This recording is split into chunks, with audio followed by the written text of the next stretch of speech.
Randy Morganson was an experienced backcountry ranger, having worked 28 seasons in Sequoia and Kings Canyon National Parks. He had explored the high Sierra wilderness more than any other ranger, and he took his job very seriously.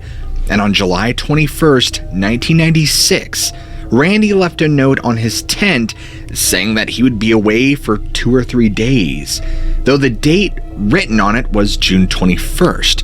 He set out from near Bench Lake with just his backpack, leaving behind his Smith & Wesson .357 Magnum at camp. Now, sadly, Randy never returned, and he was never seen alive again. Randy Morganson was a seasonal ranger for the National Park Service, reapplying for his job nearly every summer with no medical benefits or even a retirement plan in sight. In fact, he would join 14 other backcountry rangers who had been coming back for more than a decade, some for 2 decades, and their reward wasn't monetary, but the joke was that they get paid in sunsets, and their families only eligible for a one-off $100,000 payment if Randy was, to die in service, but no pension. He had written in his 1973 McClure Meadowlog, "All my life, someone had been pointing the way, pushing me this way, and that telling me which road was best traveled. But now I finally had a chance to be adventuresome. I could seek out the path less taken and discover something new. I can find my own mountains without demanding trail signs or sturdy bridges. All I needed to do was look." This feeling of freedom was so liberating. It felt like a birthright that had been denied to me for so long. I could live by whim if I wanted to. This was my one chance to get lost, plunge into a creek, and find an incredible place that nobody else knew about. Now, could this be a possible foreshadowing? Randy had been a ranger for decades and was beloved by many colleagues and visitors. Randy always loved his job. But as the 1996 season approached, he couldn't help but feel dejected. When asked about it, all he could pretty much say was, after all these years of being a ranger, I sometimes wonder if it's even still worth it. Now it soon became evident why Randy was so downcast. Divorce papers from his wife Judy had arrived in the mail. She used to join him on the adventures into the backcountry, but recently she decided not to go with him. It all started when Randy had an affair with a fellow ranger called Lolinus. Now he was paying the price. Randy had to find a way to pick himself back up, carry on with the job he'd always loved so dearly, and he knew it wasn't going to be easy, but he was determined to make it work. Randy had been feeling off lately. He confided in a close friend that he had thoughts of suicide. Now again, this all might be foreshadowing to what happens. And that fateful day on July 20th, 1996, Randy had radioed his colleague and his wife asking some small questions. They thought it was just him wanting to talk, but after their brief conversation ended abruptly with Randy saying, "I won't be bothering you two anymore," no one ever saw him alive again. The next day, he left his camp without a trace. The mystery of what happened to Randy has haunted the community ever since. Was it an accident? Was there foul play? Was it a suicide? Was this some altercation gone wrong? Was it aliens? Nobody knows for certain what caused his disappearance, but the unanswered questions do remain. Randy had always been known for his environmental conservatism, but when the rain came in late July that year, nobody knew where he was headed. A Rick Sanger, just a second-year backcountry ranger, felt pressure to find him. He would hike through the night to Randy's duty station at Bench Lake and found an ominous note confirming that Randy was overdue from a cross-country patrol. On July 25th, 1996, Ranger Rick Sanger reported Randy missing. Anxiety filled the air as everybody wondered what had happened to their veteran mentor. The incident commander, Randy Kaufman, had instructed the Rangers to uncover any clues they can find from Morganson's logbook in order to determine where he had gone.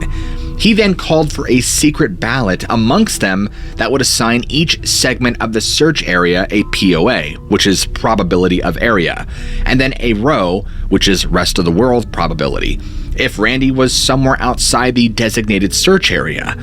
Each ranger was required to allocate percentage points for 16 segments plus the row segment that added up to 100 points.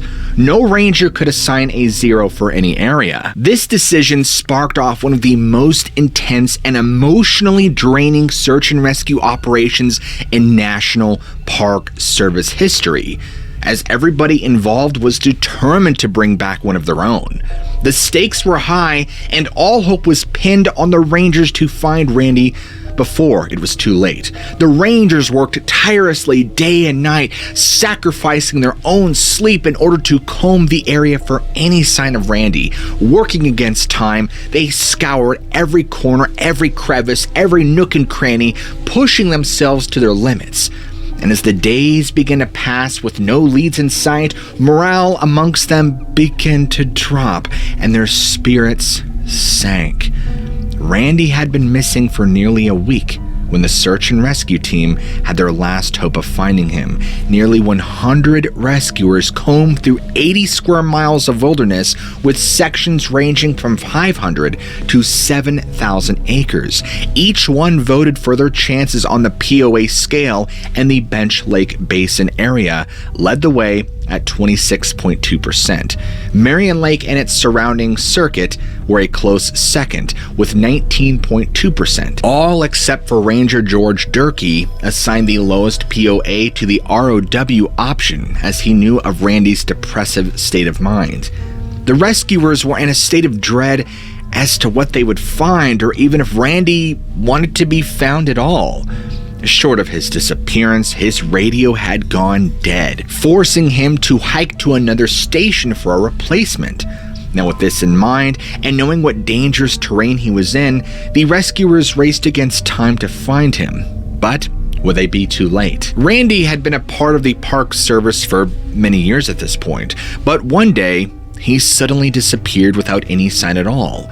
The special investor employed by the Park Service found out that Randy had recently been threatened with violence on not one, but 2 separate occasions. But neither of these individuals could be held responsible for Randy's disappearance, as they both had alibis. Speculation ran wild. Did he just up and leave? Was he looking to start a new life elsewhere? I mean, he had motives. With the divorce and the affair, and now the 2 threats of violence, we don't know. But the search leader anxiously studied the computer printout, which provided basic information about the effectiveness of each segment that had been searched: air, foot, dog, and horse. This was made possible thanks to CASI, which is also known as Computer Aided Search Information Exchange, or CASIE, a computer program designed to make search and rescue operations much easier and far more efficient. As the leader crossed off the search segments that had been cleared, he prayed to find his quarry before they managed to exit or re-enter an area already swept through. But while they had covered plenty of surface land with their efforts, they were still in the dark as it came to underwater locals, underwater caves, and beneath rock slides. Would they ever find Randy? Time was running out. He had been missing for days, and the search party was becoming increasingly desperate. Their hopes would raise every time they think they get a clue and they're hot on a trail, and then they'd be let down because it wasn't what they thought, and it led to a dead end. The FLIR helicopter finally spotted a campfire burning on a hillside, but there were no sign of anybody around it. Still, they did not give up. They kept looking until the search had to be called off without any trace of Randy or his body. In their despair, they could only hope he was still alive somewhere out there. Now, Judy Morganson eagerly opened the letter that had been delivered to her home in Sedona, Arizona. Her heart would sink as she saw the postmark.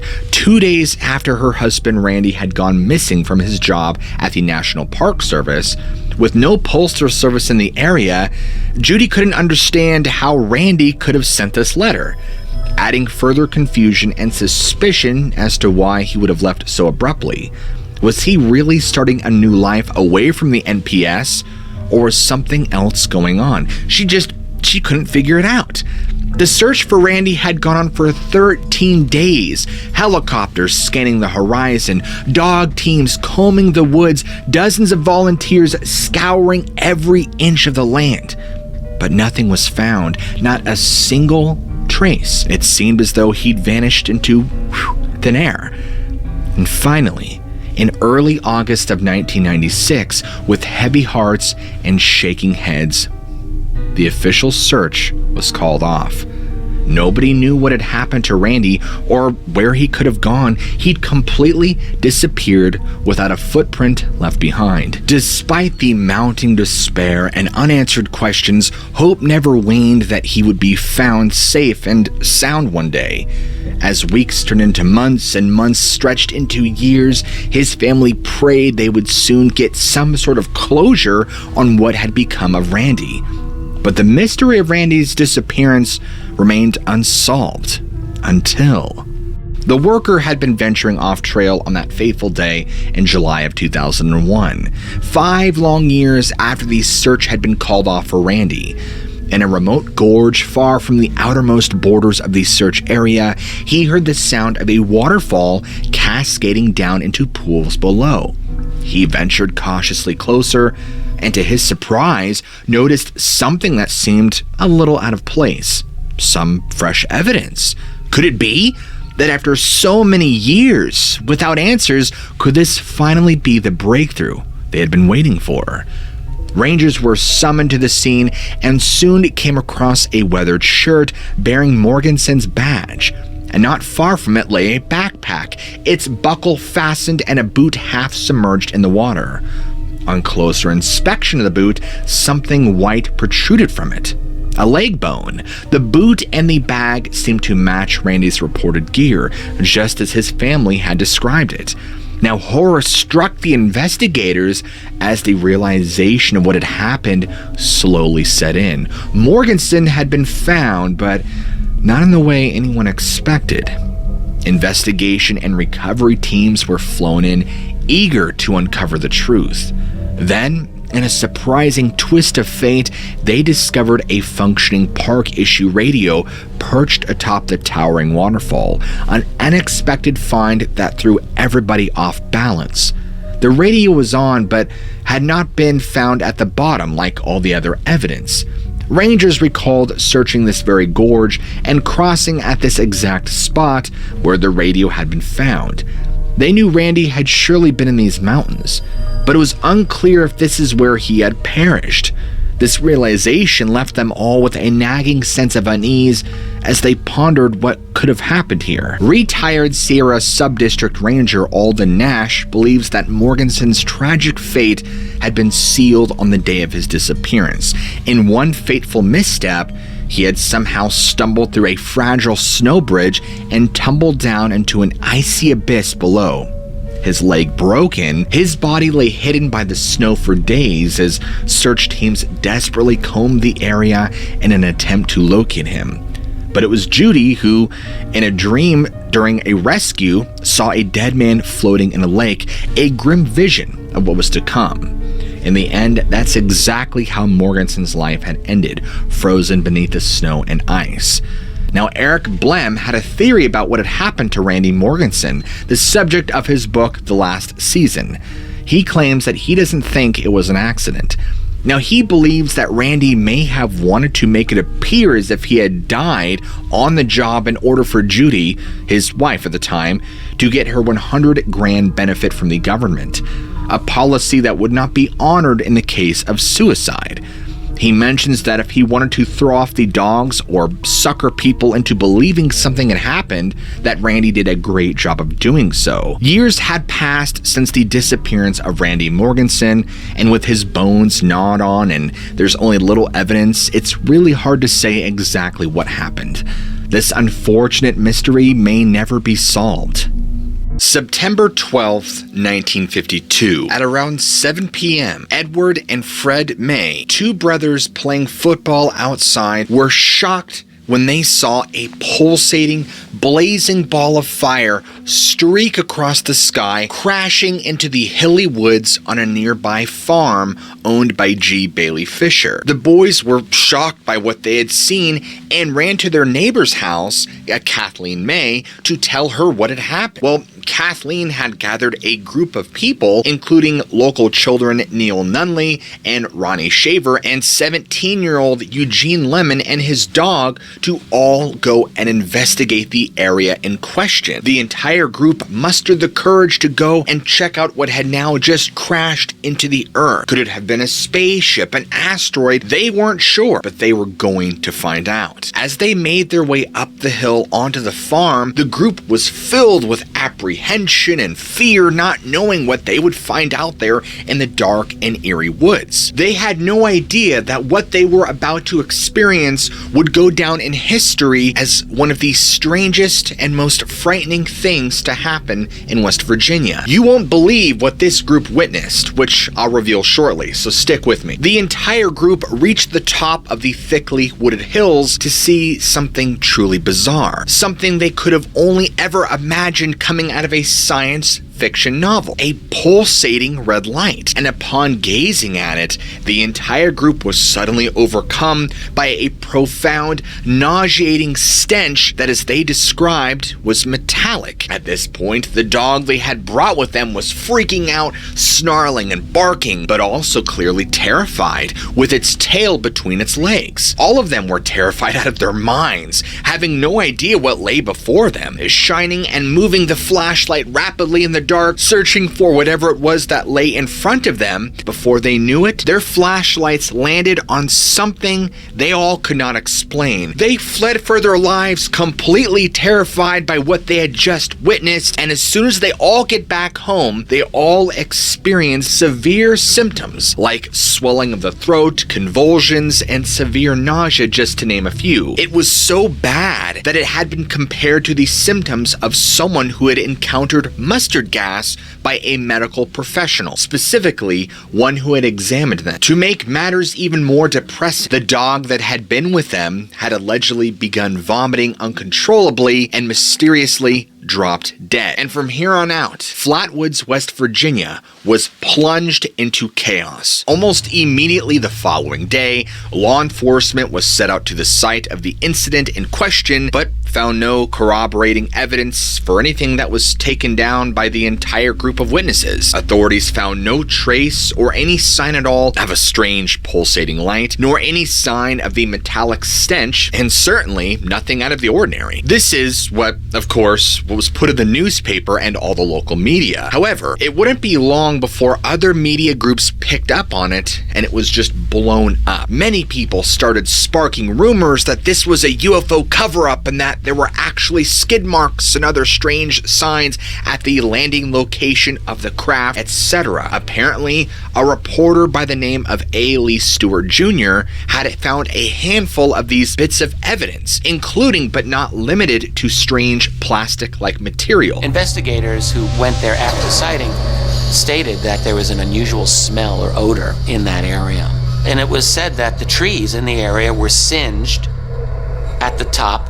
There were investigators who said that branches actually were broken. Now, it wasn't long before it became even more sensationalized, far beyond belief, when others began chiming in that they too saw a strange object streaking across the night sky that same night. And it soon made its way to all the newspapers, and so multiple UFO and paranormal investigators swarmed the area to investigate, including Gray Barker, John Keel, and Ivan T. Sanderson, to name a few. These bizarre accounts started coming out of nowhere into the public eye. One woman in particular had claimed to have seen the same thing this group had just seen a few weeks prior. Another witness stepped forward and claimed that her house had reverberated and had been violently shaken by some mysterious force that same night. Another report had come in from a local couple that were driving down the highway just hours before the event when they all noticed this horrible metallic odor followed by a strong disrupting electrical charge. Right afterward, the couple described what they witnessed, this otherworldly reptilian-looking creature floating across the road before them. But it gets even more bizarre from here. A Mrs. May claimed that the day after this event occurred, she was actually accosted by two mysterious-looking men who claimed they were reporters and asked her to show the site at which this happened. Afterward, these men emerged from the trees with what Mrs. May described as a strange oily substance on their clothing. Even National Guard commander of West Virginia by the name of Dale Leavitt claimed that in the late 1990s, he had thoroughly examined the area with 50 other Air Force personnel and found two strange things. The first being a 6-meter circle of depressed grass and also a strange, mysterious, oily substance. The events of September 12th were not just exclusive to Flatwoods, West Virginia. There were sightings of UFOs in at least 12 other states. Hundreds of reports of unidentified flying objects. Because of this, Ivan T. Sanderson was the one who publicly speculated, due to the numerous other UFO reports, an entire fleet of alien craft might have been passing through. Now, as the years went on, the original witnesses to the event would stick and hold to their story. All had remained adamant about what they had witnessed that evening, and it has now become one of the most famous sightings of the paranormal to date. But what exactly did they see out there? Was it just some UFO craft, perhaps an asteroid, or something far more strange? This will blow your mind. On the night of September 12th, 1952, as the group was investigating what they thought was an asteroid or possibly a UFO crash, their flashlights were met with something bizarre. Kind of hovering, no legs or prongs sticking down to hold it up, and it moved. We figured about 10 to 12 feet. I've always described it as two like portholes on a boat.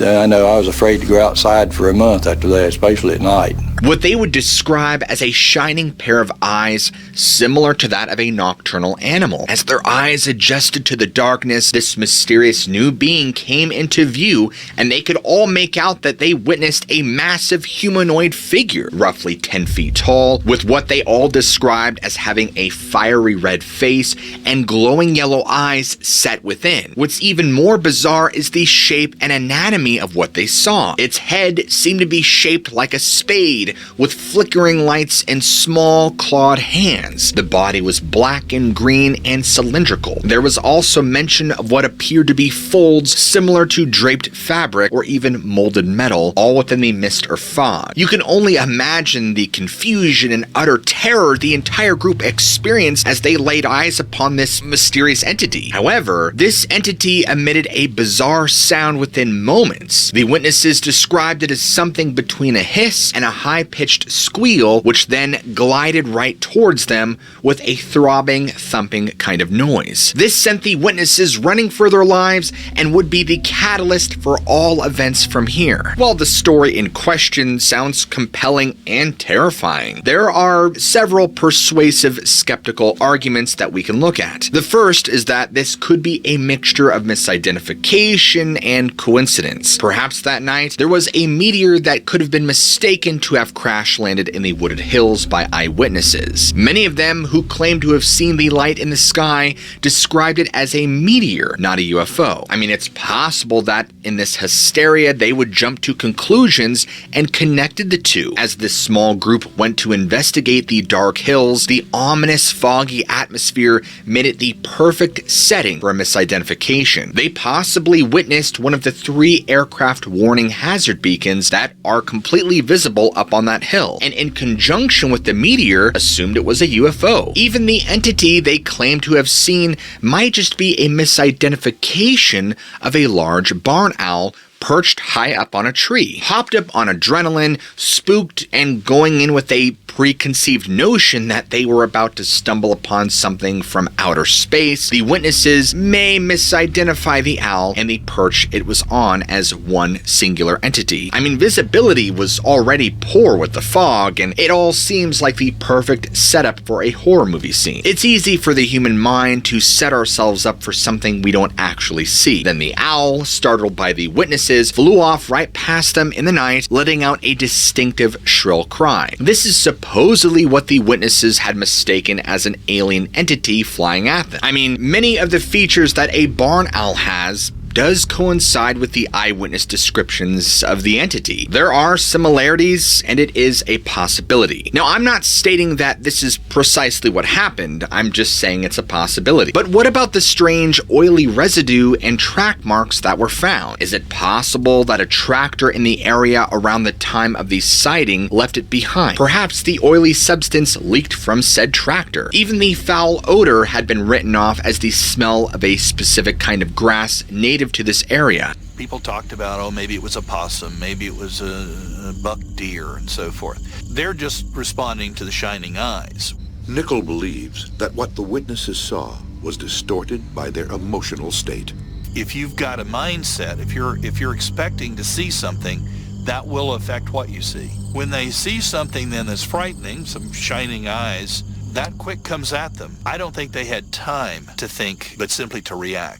Skeptic Joel Nichol wrote a complete deconstruction of the case for the Skeptical Inquirer. It was so well written that many Fortean researchers agree and have concluded that this is more than likely what happened. Part of what I had mentioned was actually taken from the same article, about the meteor, the owl, etc., and it is worth reading the whole thing below. Another big issue that skeptics have with this story is the descriptions given by the various witnesses. What they describe seems to indicate something mechanical by nature rather than some sort of horrifying extraterrestrial entity. For example, Gray Barker, who is also noted at the time as the occasional prankster, claimed that having visited the area in question only 30 minutes after the initial encounter by the group, he only found an empty, quiet forest with no signs or evidence of anything out of the ordinary ever happened. Of course, even Ivan Sanderson's reputation was being critiqued at the time, considering he was allegedly claiming that there were these large three-toed prints found along a beach, supposedly belonging to a giant penguin species. Even the supposed fleet of UFO crafts seen in other states were written off casually for being constituents of an annual meteor shower, which, you guessed it, occur in early September. But this isn't a case of a story presented and concluded falsely. Some of the eyewitness descriptions of the illuminations change. There was a farmer on an adjacent hill a few miles away from where the encounter happened, and he claimed that he observed a brightly lit spot on the hill for an extended period. This farmer grew gravely concerned that a forest fire had happened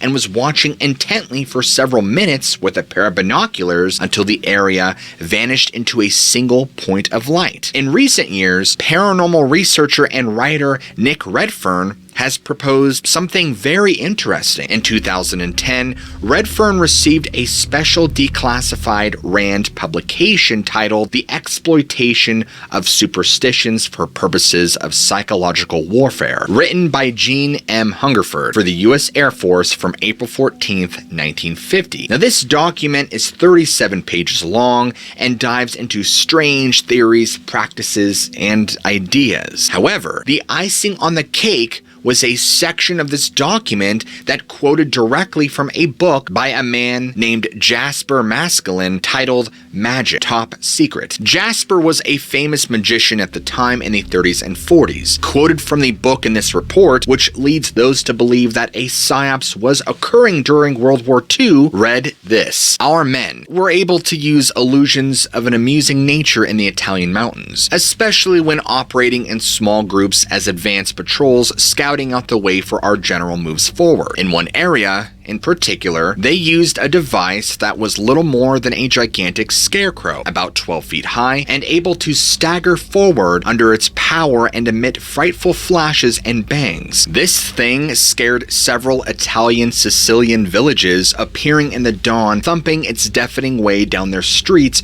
with great electric blue sparks jumping from it, and the inhabitants, who were mostly illiterate peasants, simply took to their heels for the next village, swearing that the devil was marching ahead of the invading English. Like all tales spread among uneducated folk, and helped no doubt by our agents, this story assumed almost unimaginable proportions. Villages on the route of our advance began to refuse sullenly to help the retreating Germans and to take sabotage against them. And then, instead of waiting for our troops to arrive with food and congratulations at their help, the poor people fled, thus congesting the roads along which German motorized transport was struggling to retire. The German tankmen sometimes cut through the refugee, and this inflamed feelings still more, and what began almost as a joke was soon a sharp weapon in our hands, which punished the Germans severely, if indirectly, for several critical weeks. A few things to note. The first is that the height of the Flatwoods monster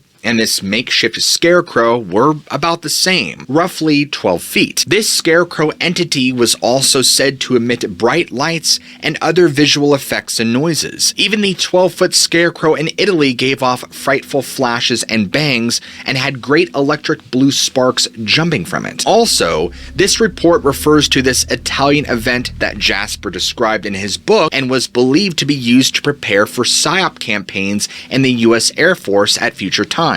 It was even noted that the Air Force took a particular interest in the Flatwoods monster reporting by the media. The report was submitted to the United States Air Force in April of 1950, 2 years before the Flatwoods event. This led many to speculate that in these 2 years, the US military devised their version of a 12-foot tall scarecrow-like entity to emit these loud, horrendous noises and other various light and visual effects. The desired results would be to confuse and or frighten the enemy. If this is correct and they nailed the timing right, they could test this during the perfect time when no one would suspect it. The annual Pisces meteor shower, or so I believe it's Pisces. No one would suspect a thing. Another very interesting perspective is that British forces focused on testing this on small, isolated Italian villages. Flatwoods is a small rural town and has roughly 350 people living in it, give or take. I find this to be a fascinating take on the matter. However, despite all the speculation and accusations of the entire event being a hoax, one thing that I find exceptionally strange is the reported sickness, fainting, and other psychological effects that a medical doctor noted. Surely, if the entire thing was a figment of their imaginations, then why was it written down that they had come across what the doctor was convinced was mustard gas? I mean, sure, you can even write off that the dog had passed away just as a coincidence in time and that it had a mysterious unknown illness, but it sure matches up well with what the other witnesses experienced regarding their symptoms. While the case was incredibly sensationalized by the media at the time and even had specific details dramatically embellished in countless articles, books, and other outlets, there is still a wide array of researchers and enthusiasts who claim that this case is far from solved. This is due to several aspects that don't fit within the skeptical view of the story. A perfect example is that the meteor that multiple people witnessed was all noted as having a pulsing quality. Even the eyewitnesses to this day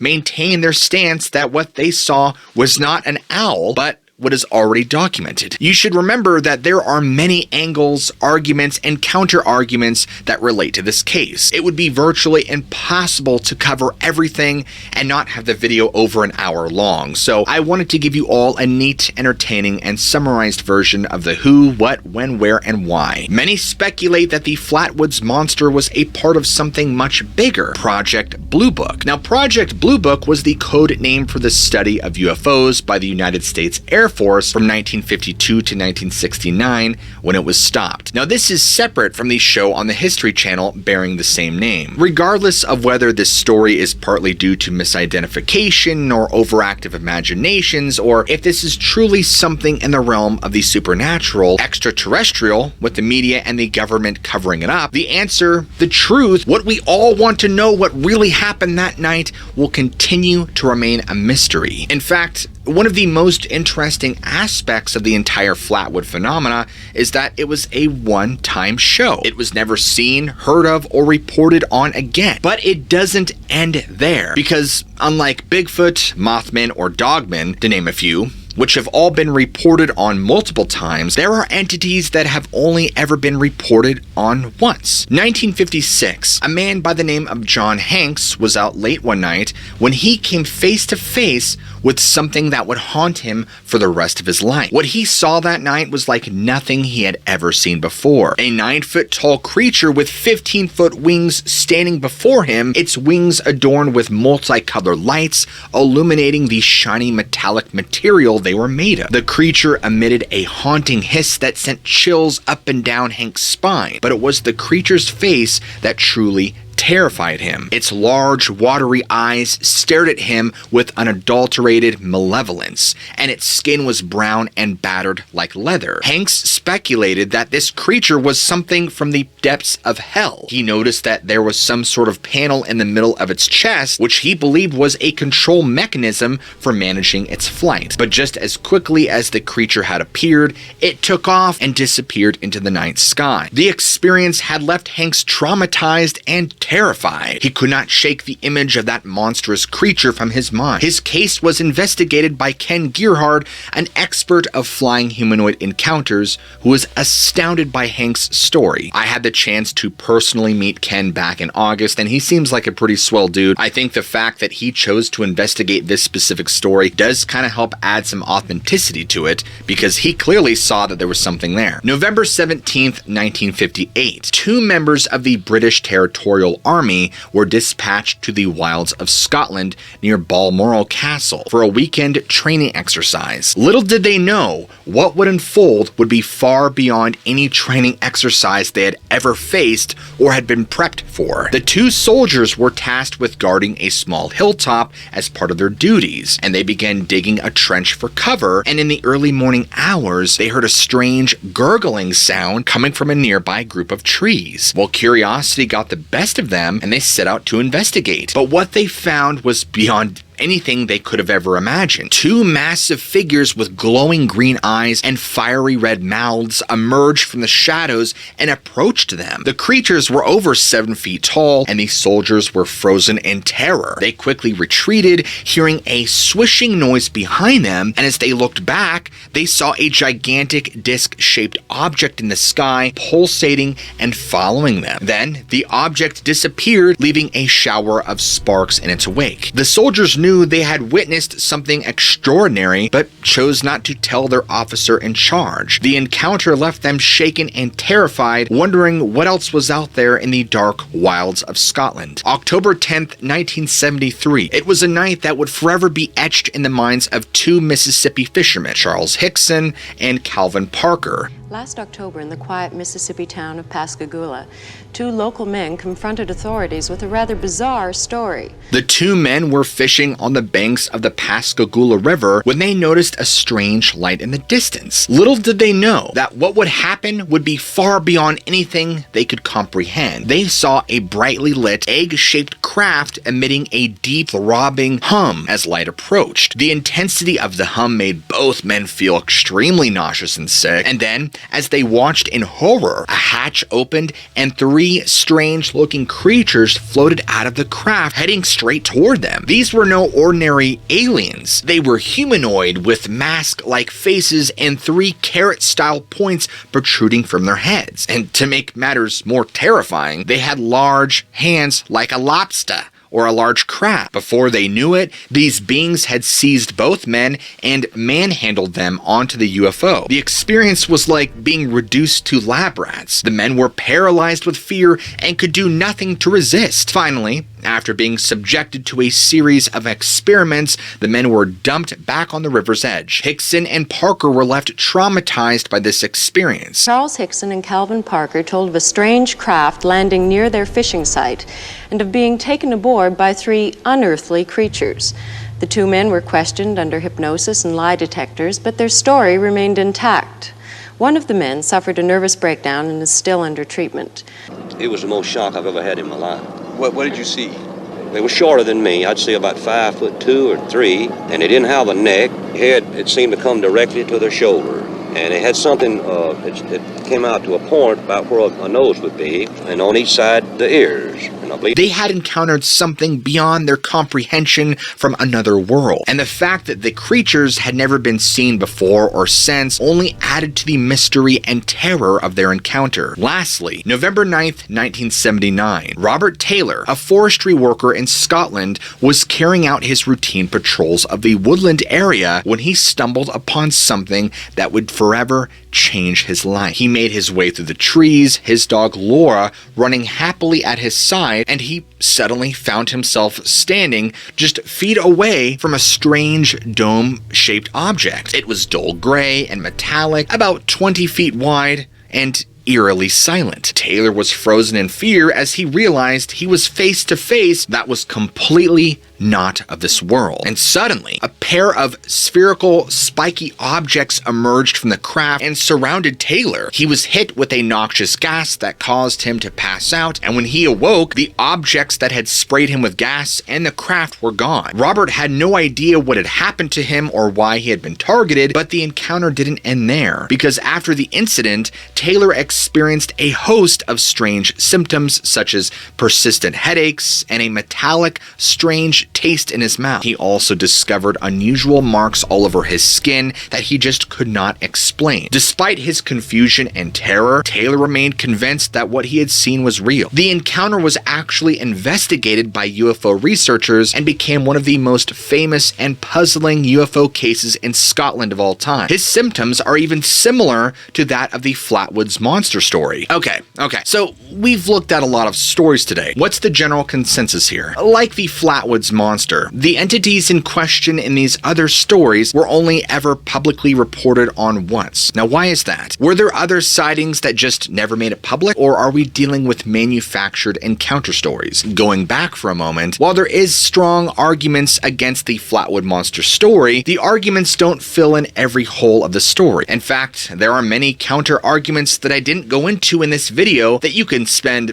multiple videos going over, from a hoax to a covered up conspiracy by the military to a genuine alien encounter. The conclusion here is that the entire legend remains a mystery as to what happened that night. This book reveals the darkest secrets kept underneath Mount Shasta, but to understand it in context, we need to first understand the story. In the summer of 1883, a young teenager named Frederick S. Oliver was helping his family marking the boundaries of their mining claim right around Mount Shasta. They drove wooden stakes into the ground and would mark their location and log it down in their notebook. But while doing this, something very strange began to happen. Oliver's hand began to shake uncontrollably, and he began to write down against his own will.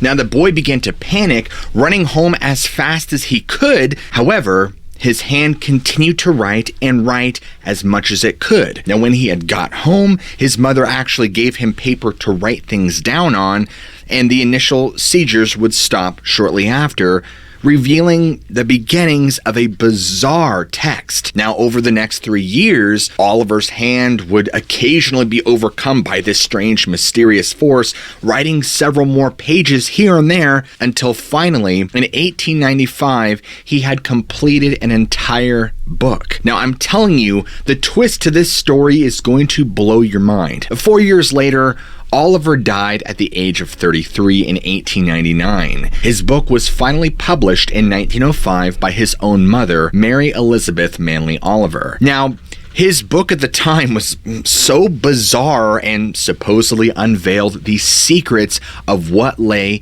beneath Mount Shasta. In fact, it became a huge classic among the occult and spiritual community. It's been so influential that in 2023, there have been several New Age belief systems, cults, and sects who openly reference this book as one of their sources of their own New Age belief system. Now, in addition, another book was written directly after it that sequels the first book. But it wouldn't stop there, because several more bizarre things would continue to happen all over and around Mount Shasta. Fast forward to 1931, and a man named Harvey Spencer Lewis, who used a very specific pseudonym, wrote a book on the strange phenomena that was currently happening around and underneath Mount Shasta. May 22nd, 1932, saw an odd account published in the Los Angeles Times involving a Mr. Edward Lancer who was passing by Mount Shasta on a train, and as he looked out the window, he claimed to have seen a strange, almost blinding reddish-green illumination blazing off the mountainside. And because this anomaly was so out of place,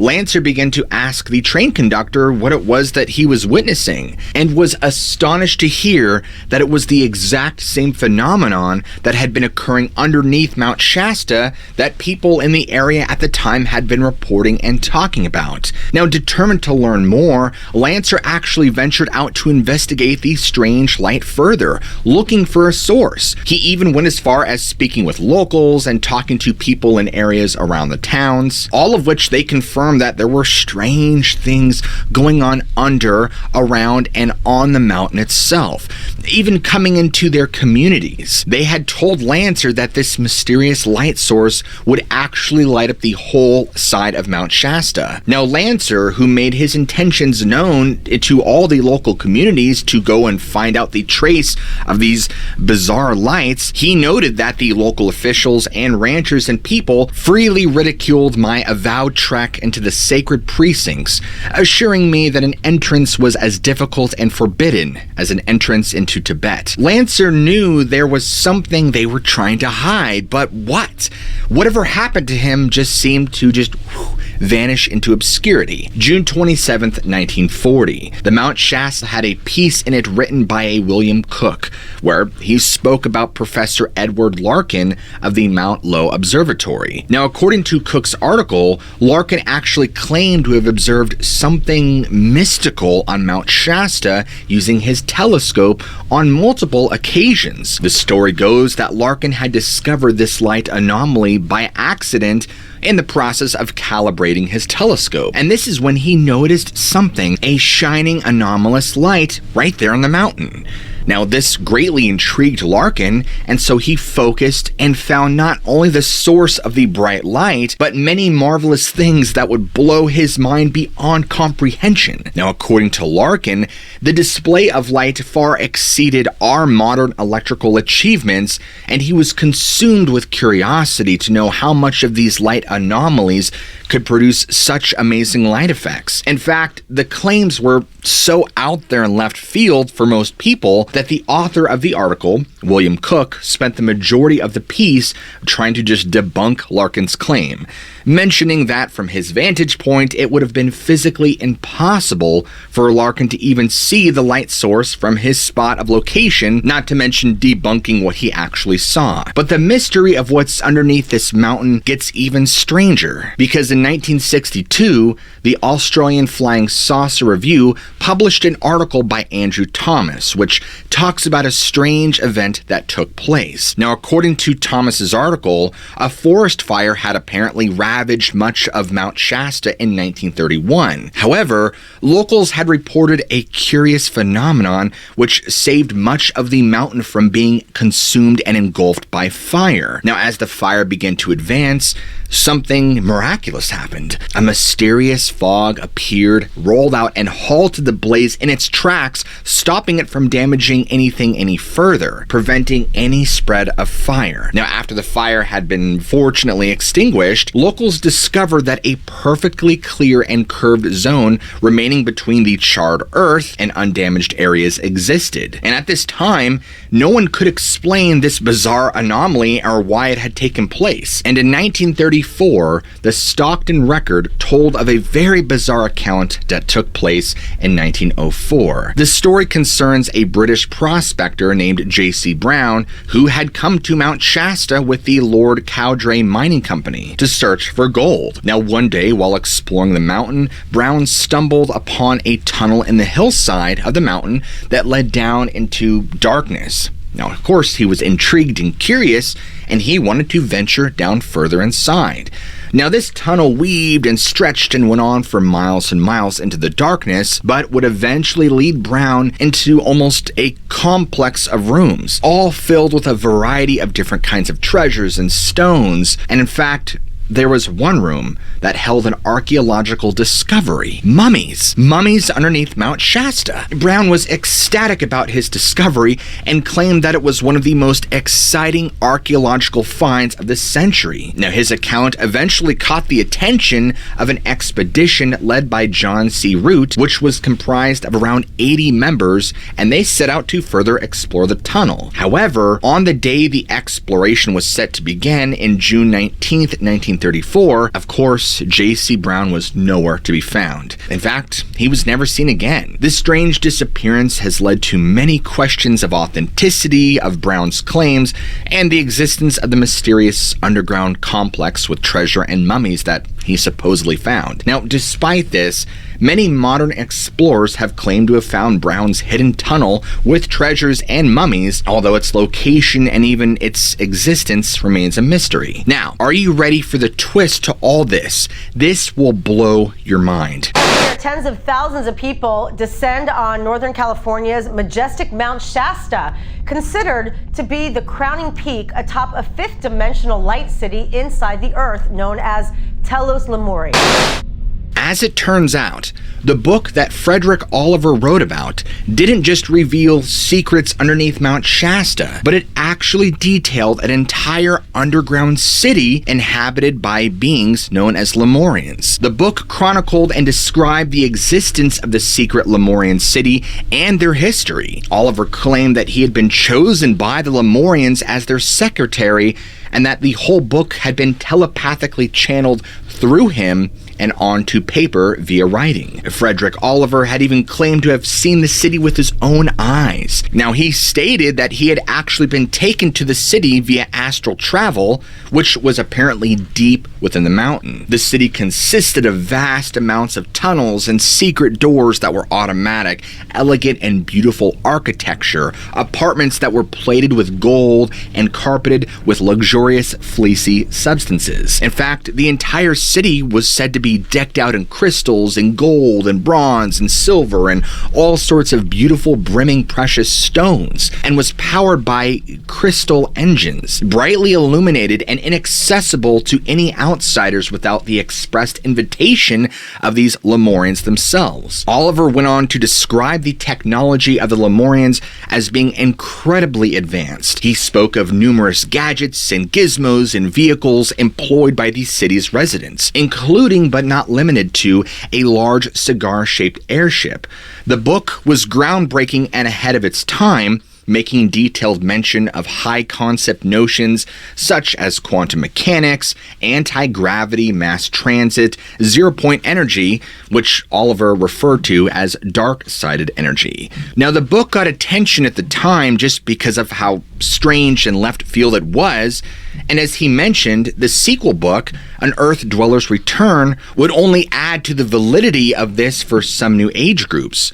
Most notable of them are the I Am movement. According to the legend, the Lemurians are a highly advanced race of beings who once inhabited the lost continent of Lemuria, which is said to have existed in the Pacific Ocean thousands of years ago. The story goes that when the continent of Lemuria sank beneath the waves of the ocean, the Lemurians retreated to the safety of Mount Shasta, where they created a hidden, deep city under the mountain. Now, this city is said to be accessible only to those who are spiritually enlightened or have been invited by the Lemurians themselves. The Lemurians are believed to be peaceful, highly evolved beings who possess advanced spiritual technology, and they are said to live in harmony with nature and to be dedicated to the well-being of Earth and everyone on it. Some people believe that the Lemurians are still within Mount Shasta to this day, and that they are working behind the scenes to help guide humanity towards a more enlightened future. The story that involved Edward Lancer and seeing lights on Mount Shasta while on a train was claimed to actually be the work of the Lemurians. The locals from the area's towns had confirmed the existence of a mysterious community of people living within the mountain. And they had told Lancer that the community, the Lemurians, performed rituals in the early morning and the evening, which made use of strange sources of brilliant light. These ceremonies were allegedly known as the Ceremony of Adoration to Gautama, which celebrated their ancestors' arrival on the continent after their own had tragically been swallowed by the ocean itself. The locals explained that these ceremonies used extremely bright sources of a mysterious light which were known to illuminate the entire side of the mountain. The Mount Shasta Herald piece in 1940, where Edward Larkin details his sighting of light, the light was actually believed to be observed as a mystical city. Now, initially, he did notice something shining anomalously on the mountain. When Larkin had focused in and found that the object was actually something amazing, an enormous Oriental-style temple, which he described as a marvelous work of carved marble and onyx rivaling in architectural splendor the magnificence of the temples of Yucatan. Larkin went on to claim that he saw other temples on the mountainside as well, including ones in an apparent Greek style with magnificent shining white marble columns. Larkin, who went on to claim that in the vicinity of the temples would often be beset by mysterious bright lights in the evening hours, and that the temples and the lights were only the work of one source, the Lemurians. Even the 1962 Australian Flying Saucer Review article gave way to the idea that perhaps something supernatural is involved. It was said that this was the work of the Lemurians, who were believed to be protecting their domain through the use of some unknown technological sorcery. Now, according to the legend, the Lemurians were already highly skilled in architecture and had built structures that were impervious to the effects of many earthquakes that do often ravage the region. Some even believe that they had the ability to control the earth itself. And in 1904, when J.C. Brown was mining around Mount Shasta for gold and found a secret tunnel into the mountain, this is what he had allegedly found. Down in a several mile-long tunnel led Brown to a complex of rooms filled with not just treasure, but ornate statues and shields and gold and crystals and copper plates. But of course, the most remarkable discovery was not just mummies, but an entire burial chamber containing at least 27 mummies, all being described as anywhere between 6 foot to 10 feet in height, several of which were wrapped in these ornamental robes of sorts. You could imagine how ecstatic Brown was about his discovery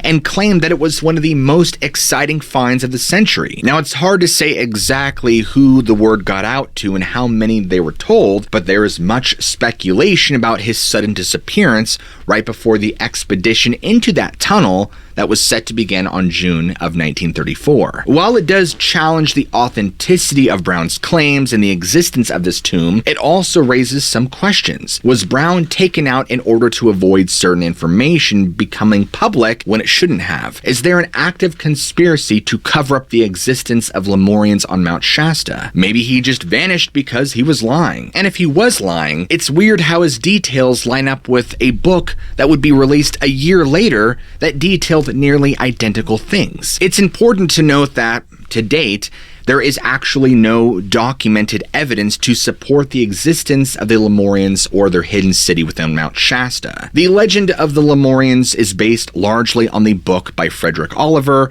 anecdotal accounts, and of course, New Age beliefs. It has been the subject of much debate and speculation over the years, but nonetheless, the truth behind this story continues to remain shrouded in mystery and debate. But folks, the mystery of Mount Shasta doesn't end there, because this was just one rabbit hole of the entire rabbit chamber that talks about Mount Shasta. Because Mount Shasta also seems to be a hotbed for many things in the supernatural realm. For example, ample Bigfoot sightings and encounters, UFO sightings, among other strange, unexplained phenomena. Coincidentally, this is also the same area, Siskiyou County, where the infamous Jim Mills footage was shot, which you can view right up here. In fact, the strange occurrences at Mount Shasta were not just limited to these supernatural rumors and legends. There are also very real accounts of unusual and inexplicable events that have taken place in the area over the years past. One such story involves a 3-year-old child who went missing in the Shasta Forest for roughly 5 hours. Now, to my knowledge, this story was originally popularized and told by a Mr. David Paulides. But according to the witnesses, and I'm just summarizing the story here, so bear with me, the child was gone within a second, and other campers in the area were questioned about his disappearance, but then the boy would suddenly reappear and told a story that was simply out of this world. His claim was that he had been abducted by a robot double of his grandmother and taken to a cave filled with spiders and humans that looked like and acted like robots. Apparently, the boy was asked to poop on a sticky piece of paper, and when he said he didn't have to go, the robot grandmother got mad at him, and he also talked about a light coming out of her forehead. But the strangeness does not end there. The very same grandmother had her own bizarre encounter while camping at Mount Shasta. She claims that she woke up one morning face down in the dirt, having been removed from her tent and sleeping bag, and she apparently had a puncture wound on the back of her neck and felt violently ill and emotionless. She believed she had been bitten by a poisonous spider, but couldn't shake the feeling that something else was responsible. To make matters even stranger, her friend, who was sleeping in a separate camper, also woke up with a bite on the back of his neck and felt ill. The only odd detail the grandmother could recall was seeing red eyes shine through the trees in their flashlights the night prior, which they had initially assumed were just deer. And it was right around this same time in 2011 that 2 other stories in conjunction with this one would begin to circulate. In September of that same year, a man from Los Angeles was hiking the Pacific Crest Trail near Mount Shasta when he had heard the beautiful singing of a female voice. Now, he followed the voice and became lost in the woods, only to be abducted and taken to a dark chamber in a cave. And there, he was stripped of his clothing and encountered a tall female with unnaturally beautiful blue eyes and bizarre, strange clothing. Now, apparently, she gave him a gift, a secret information, which he refused to elaborate on.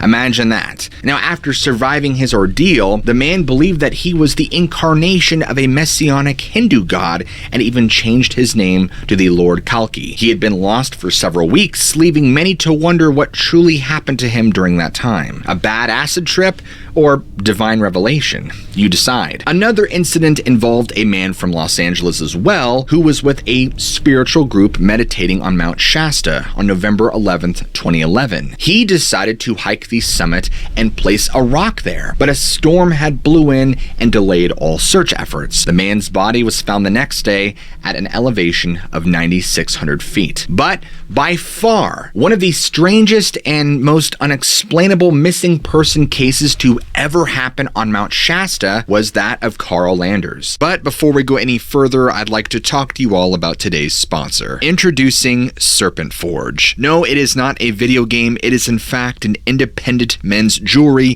founded in Sydney, Australia. Every piece of jewelry is handcrafted with the highest quality materials, focusing on unique and intricate designs and pieces that cannot be found or replicated easily, only using 100% sterling silver and sometimes gold embedded with opal and other precious stones. What I love about Serpent Forge is the fact that they can not only make rings, but cuffs and bracelets and pendants and chains, and I'm not gonna lie, their designs are pretty sick. And shout out to Justin, the man who crafts all of this, made me this incredibly sick lion door knocker ring, which I absolutely love. So if you're like me and you enjoy jewelry with incredibly intricate designs and details of really interesting stuff, be sure to go ahead and check out Serpent Forge. A link is in the description below. Alright guys, back to the video. On the night before their visit to Mount Shasta, 3 men would stay together in a motel. They left the motel at 4 a.m. the following day,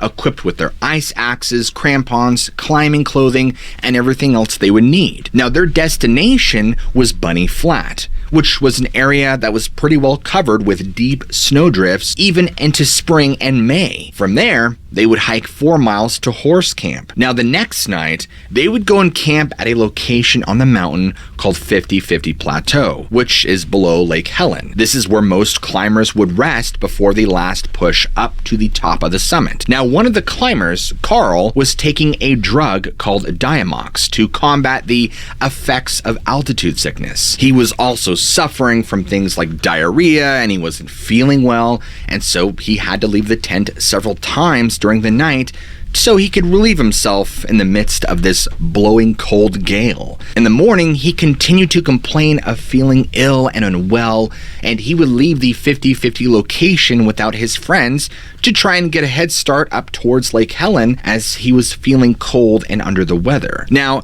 both his friends, Milton and Barry, would watch as Carl just disappeared around the curve of the mountain and becoming smaller and smaller until he was completely out of sight. They would wait for him to reappear, but he never did. It was as if he had simply just vanished into thin air. Both Milton and Barry were worried and confused and sick. This is when Milton and Barry decided to pack up themselves and leave camp in an attempt to find Carl along the way. They would leave their camping gear behind, intending to come back for it later, and they set off towards Lake Helen to check weather and snow conditions, of course. However, after a short while, Barry actually returned to the tent at 50-50 as he too was feeling ill and under the weather. At this point, all 3 climbers were now completely separated and now isolated and alone on the mountain, which this is a situation that no experienced hiker would ever want to find themselves in. Milton was successful in getting to Lake Helen alone, but once he arrived,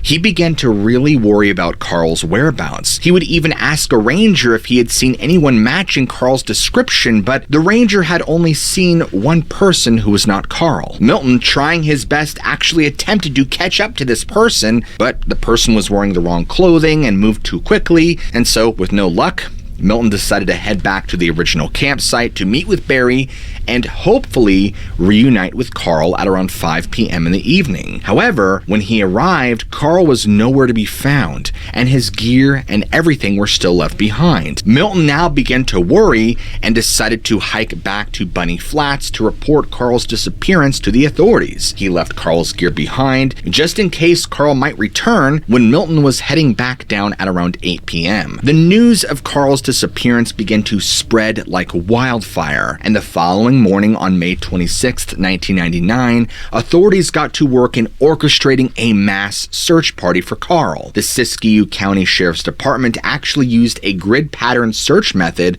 and helicopters equipped with infrared sensing devices to cover as much ground as humanly possible. The search was conducted by the National Guard, U.S. Forest Rangers, Shasta Mountain Guides, volunteers from various counties, and of course, members of Carl's own club, the Roadrunners Club. The search party would scour the mountain on ski, horse, and foot, and several professional climbers were even taken to the summit by a chopper to descend the mountain using separate routes. Despite this extensive search, there was still no sign of Carl ever found. There were no footprints in the snow, no trace of his body, clothing, backpack, supplies, or any equipment was ever found. It was as if he had just never been in the area at all. Even Carl's wife had a bad feeling lingering in her gut when Carl had left for the trip that something was just off. Something was wrong, she knew it. The top of the entire search and rescue operation for Carl was a man by the name of Grizz Adams,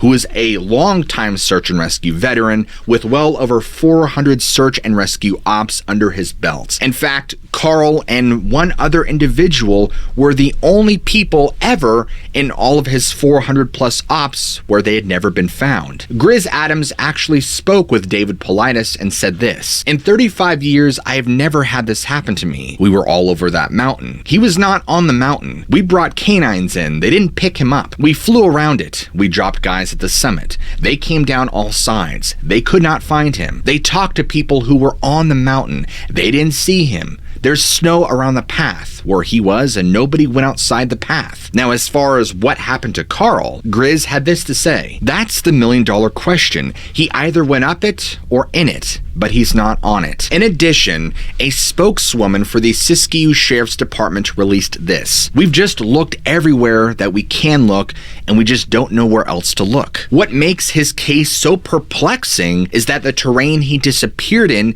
doesn't allow for a great mystery. In fact, the areas are flat with virtually no crevices or steep cliffs to fall off of, and there is very little to no vegetation, so the places a human body can be hidden really dwindled down quick. Even the lake was thoroughly looked and combed through with nothing found, in case he had maybe fallen in and drowned. Even the canine units went through the areas and they found no scent trail of Carl anywhere, which is all very, very strange considering the distance between where he had vanished between the 50-50 Plateau and Lake Helen is roughly only 650 feet. There should be no reason to not find a trace of Carl anywhere. In addition to all of this, Carl wasn't out in the middle of the deep woods in the middle of nowhere. In fact, there were at least 50 to 100 other people around Lake Helen at the time of his disappearance, which makes this all more strange. Even his backpack was left behind at the 50-50 Plateau. Now, if we look critically and Carl succumbed to hypothermia, he would have left behind clothing like boots or something. And in the last 20 years alone, nothing has ever been found. If this was in fact a case of delirium caused by his medication, he wouldn't have made it far where he was walking. You might even suggest that a bear or coyotes got him, but they only ever appear at lower elevations. So then we're left with really two theories to this case. The first is that Carl had orchestrated a disappearance between him and his buddies, making it look like he had disappeared and left his belongings behind to have his friends cover for him on his missing story, right?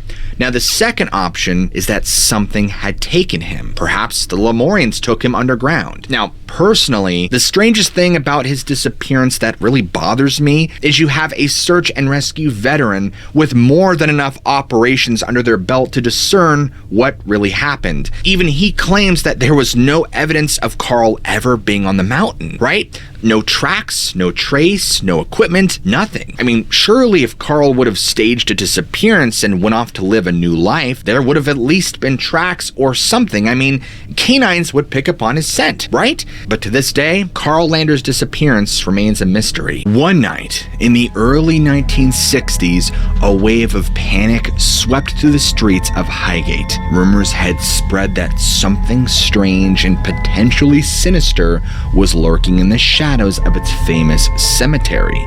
Tales of ghostly figures performing bizarre occult rituals had sent chills down the spines of many local residents.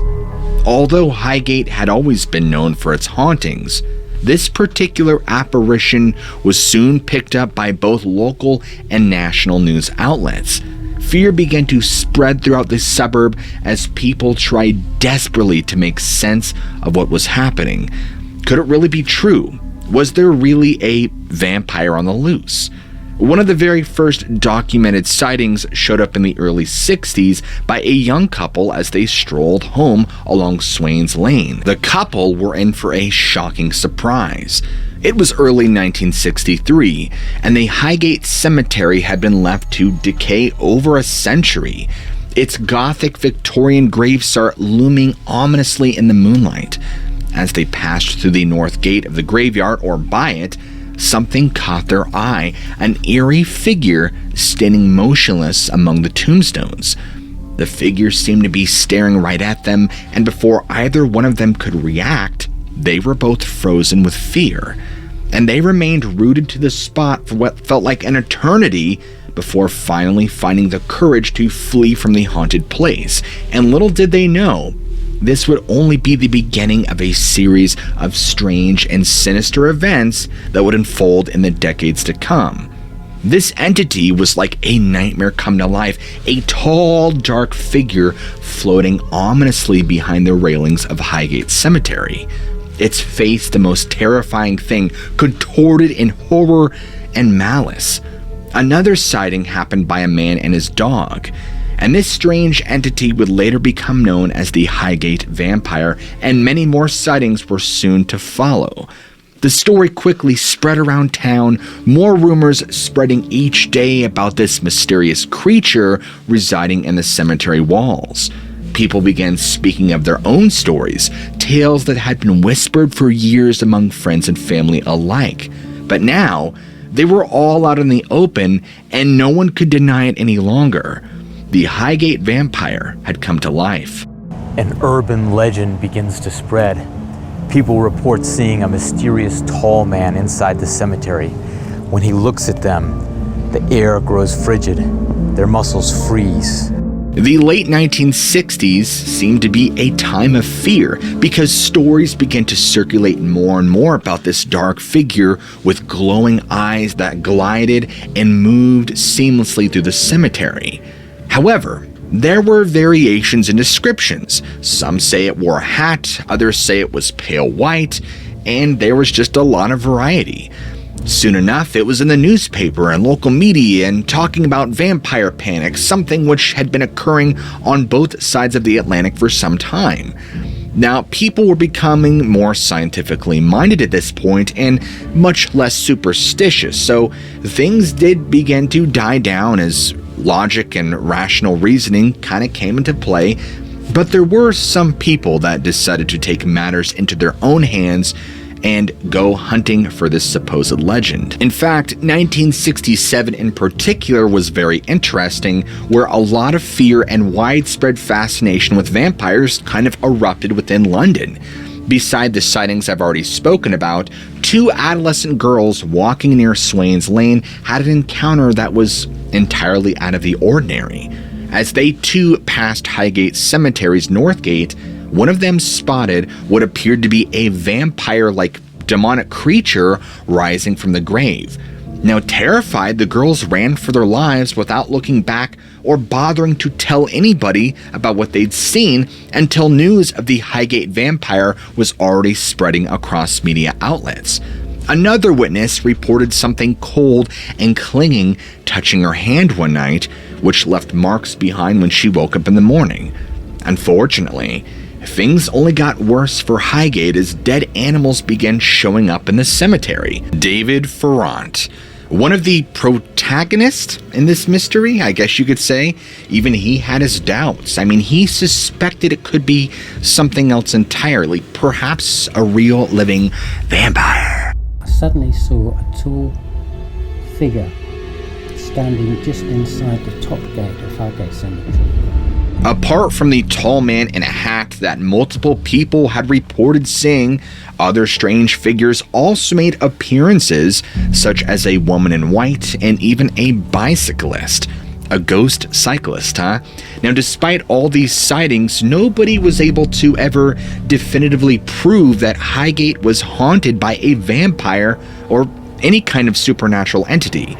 But one winter night in December of 1969, a David Ferrant, a young Wicca enthusiast and member of the British Occult Society, decided it was up to him to investigate the reports of strange sightings at Highgate Cemetery. He set up camp in the graveyard that night, and soon enough, he got what he had come for: a tall, dark figure with piercing, hypnotic eyes and an icy chill in the air around him.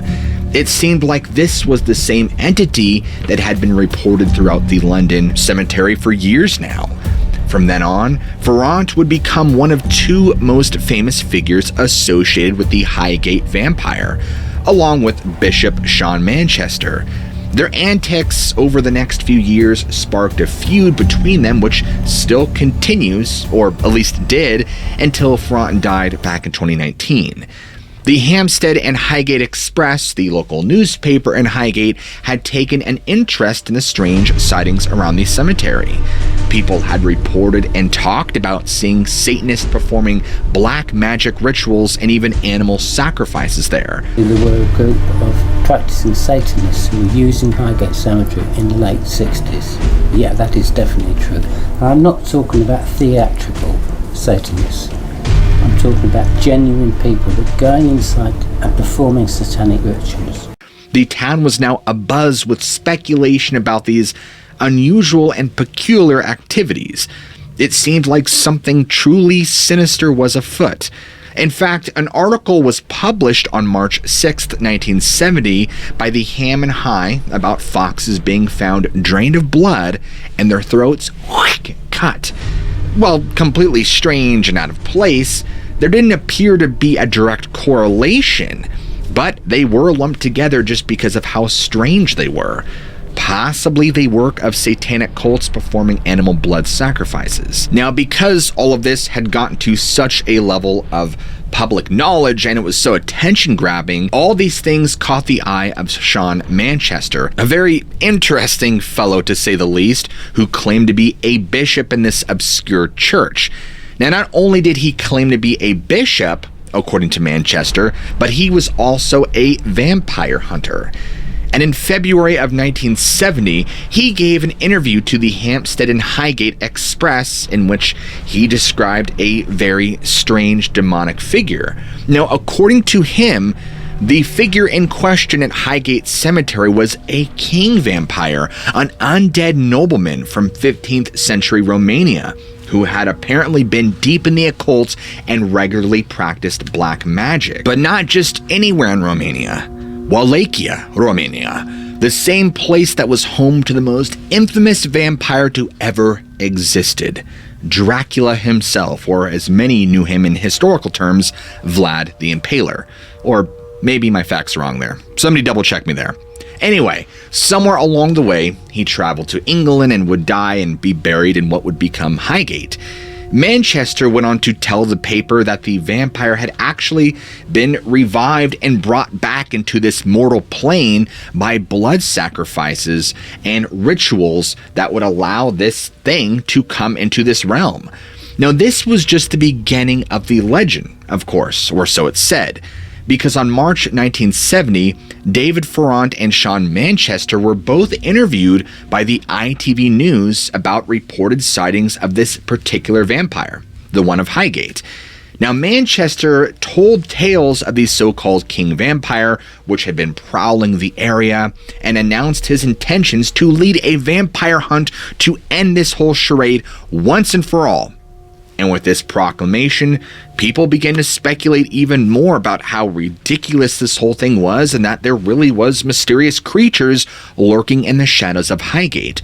And it wasn't just teenagers wanting to be cool and killing animals. But little did they know what would come next. People gathered in the cemetery for the vampire hunt, an eerie scene that could have been straight out of a horror movie. The spectacle, I'm sure, was amazing. I mean, hundreds of excited people clambered over the walls and gates, hoping to catch a glimpse of the supernatural creature they sought after. Alas, their search proved fruitless. No vampires were found. Imagine that. But some participants did report seeing a mysterious dark figure lurking among the tombs and monuments in the graveyard. Despite their lack of success, it was still an unforgettable experience for many. But the legend doesn't stop there. The Highgate vampire legend was a mystery that intrigued these two men, Ferrant and Manchester. They were determined to uncover the truth of what truly lurked in Highgate Cemetery, so they continued their investigations. And in 1970, Ferrant had a brush with the law when he was caught near the cemetery carrying a crucifix and a wooden stake.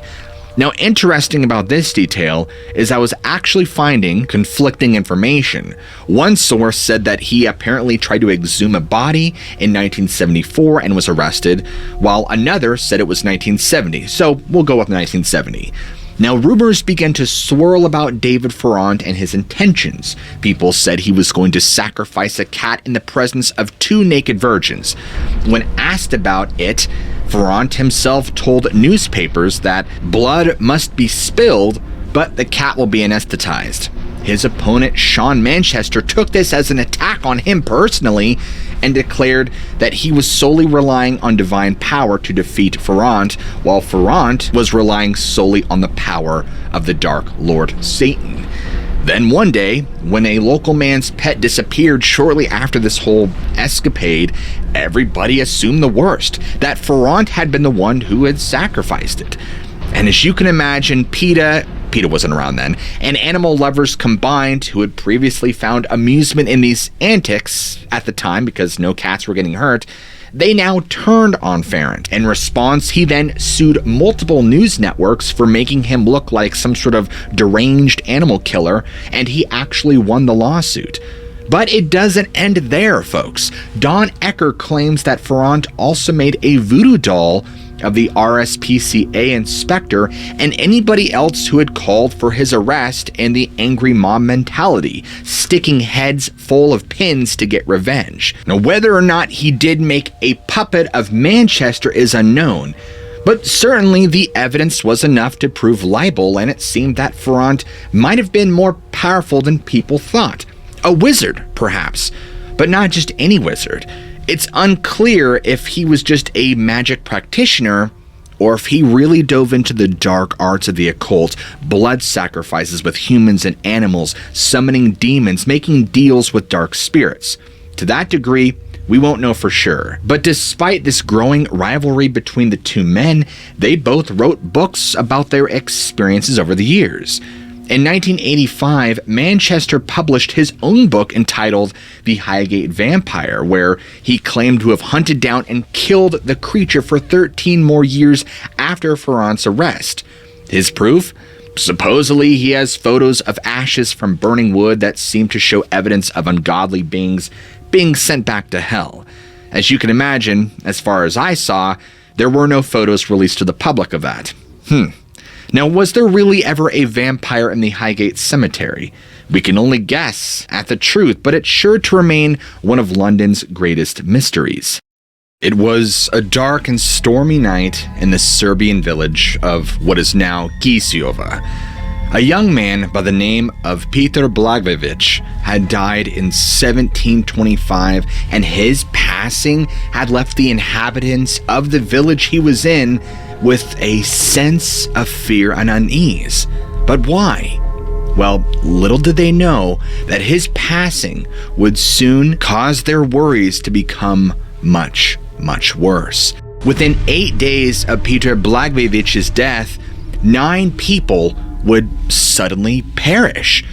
On their deathbeds, they would complain about exhaustion and illness, and they all felt like they had been throttled by some invisible, unseen supernatural force. Now you have to remember that at this time in Western and Eastern Europe, superstitions were at an all-time high. And in fact, many do believe now that the same entity had also taken Peter Blagojevich.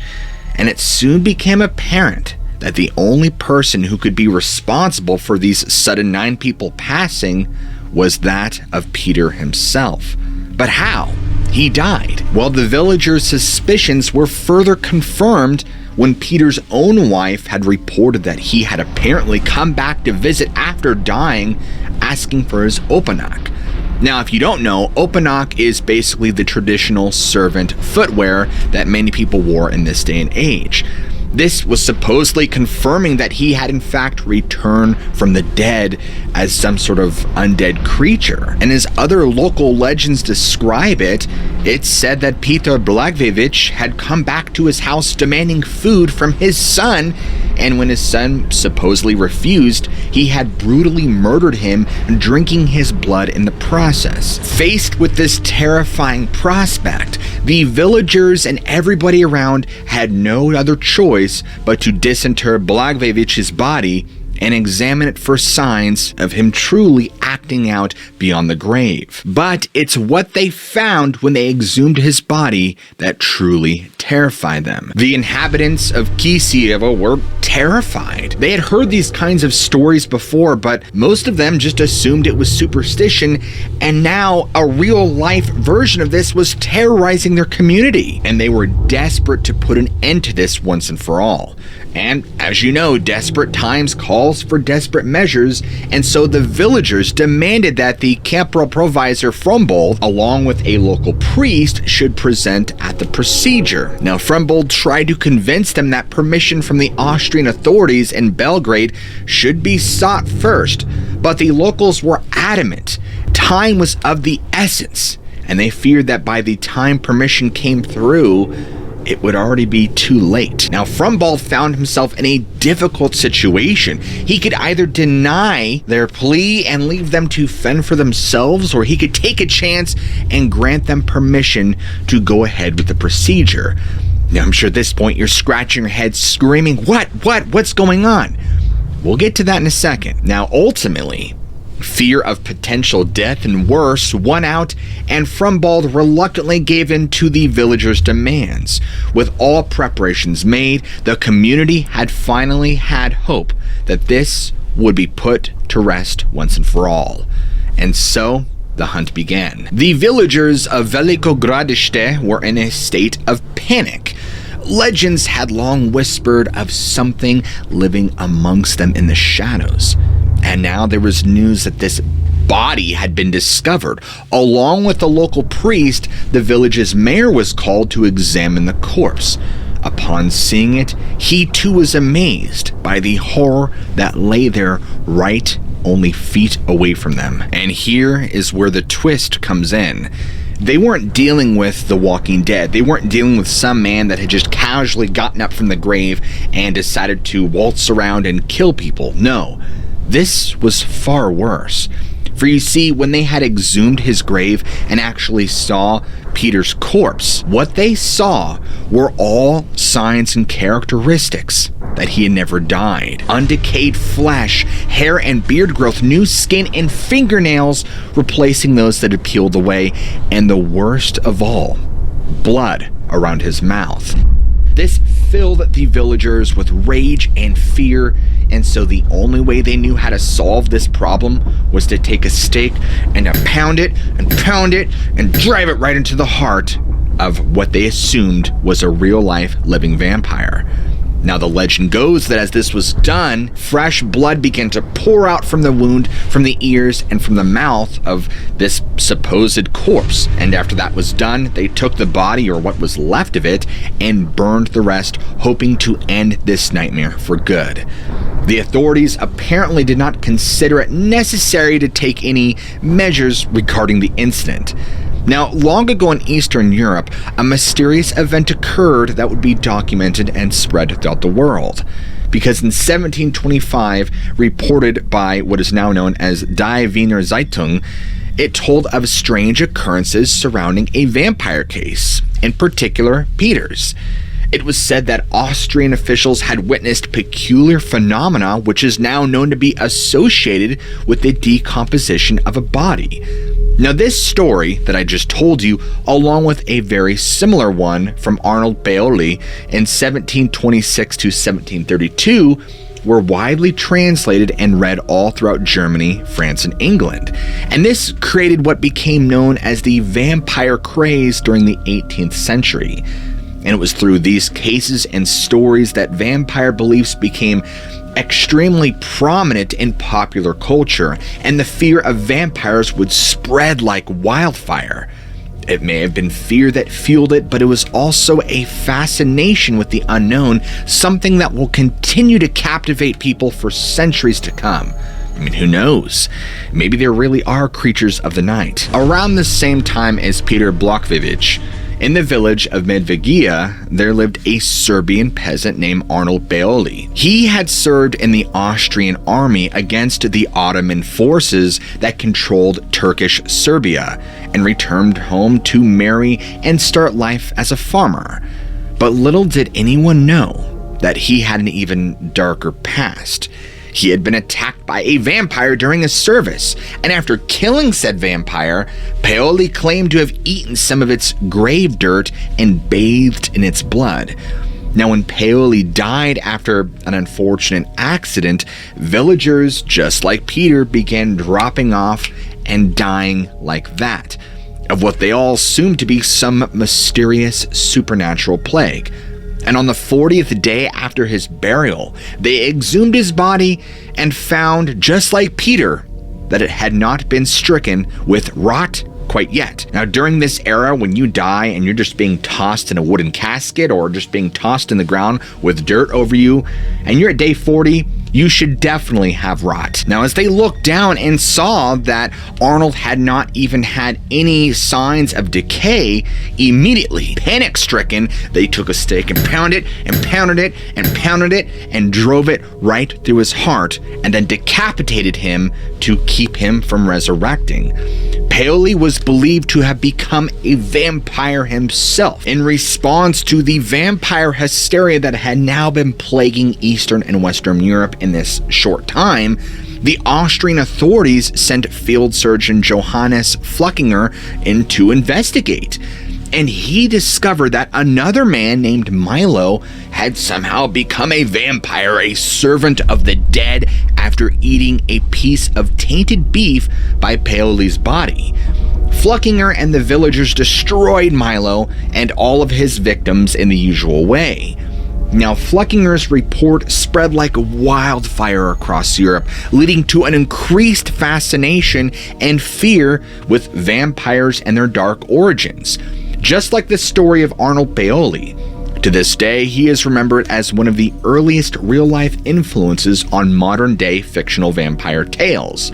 But to truly understand modern-day fictional vampire tales, we need to go back to one of the original vampire cases. Going back to the 17th century, there lived a man named Yuri Grendo in a small Istrian village called Gringa. Now, not much is known about Grendo's life, but some sources say he was quite a terrible guy. Now, one fateful day, Grendo passed away and was buried in the local cemetery by Father Giorgio. However, soon after his burial, strange things began to happen. People around the village began reporting sightings of Grandio wandering around the village and knocking on doors and begging for food, or even worse. Needless to say, this spooked out the locals, and stories spread far and wide about what had happened after his death.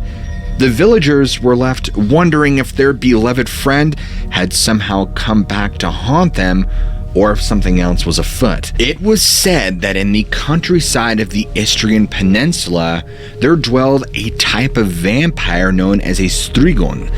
It was believed that these blood-sucking beings were once sorcerers who fed on the blood of children while they were still alive.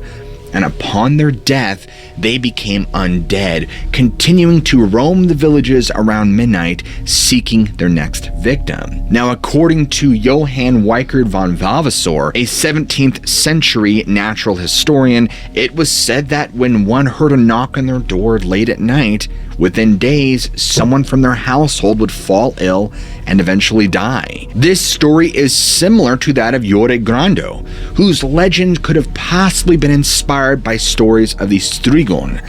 The villagers believed that if anybody died during the period when the Strigon was sighted, that they had been taken and eaten by this mysterious creature.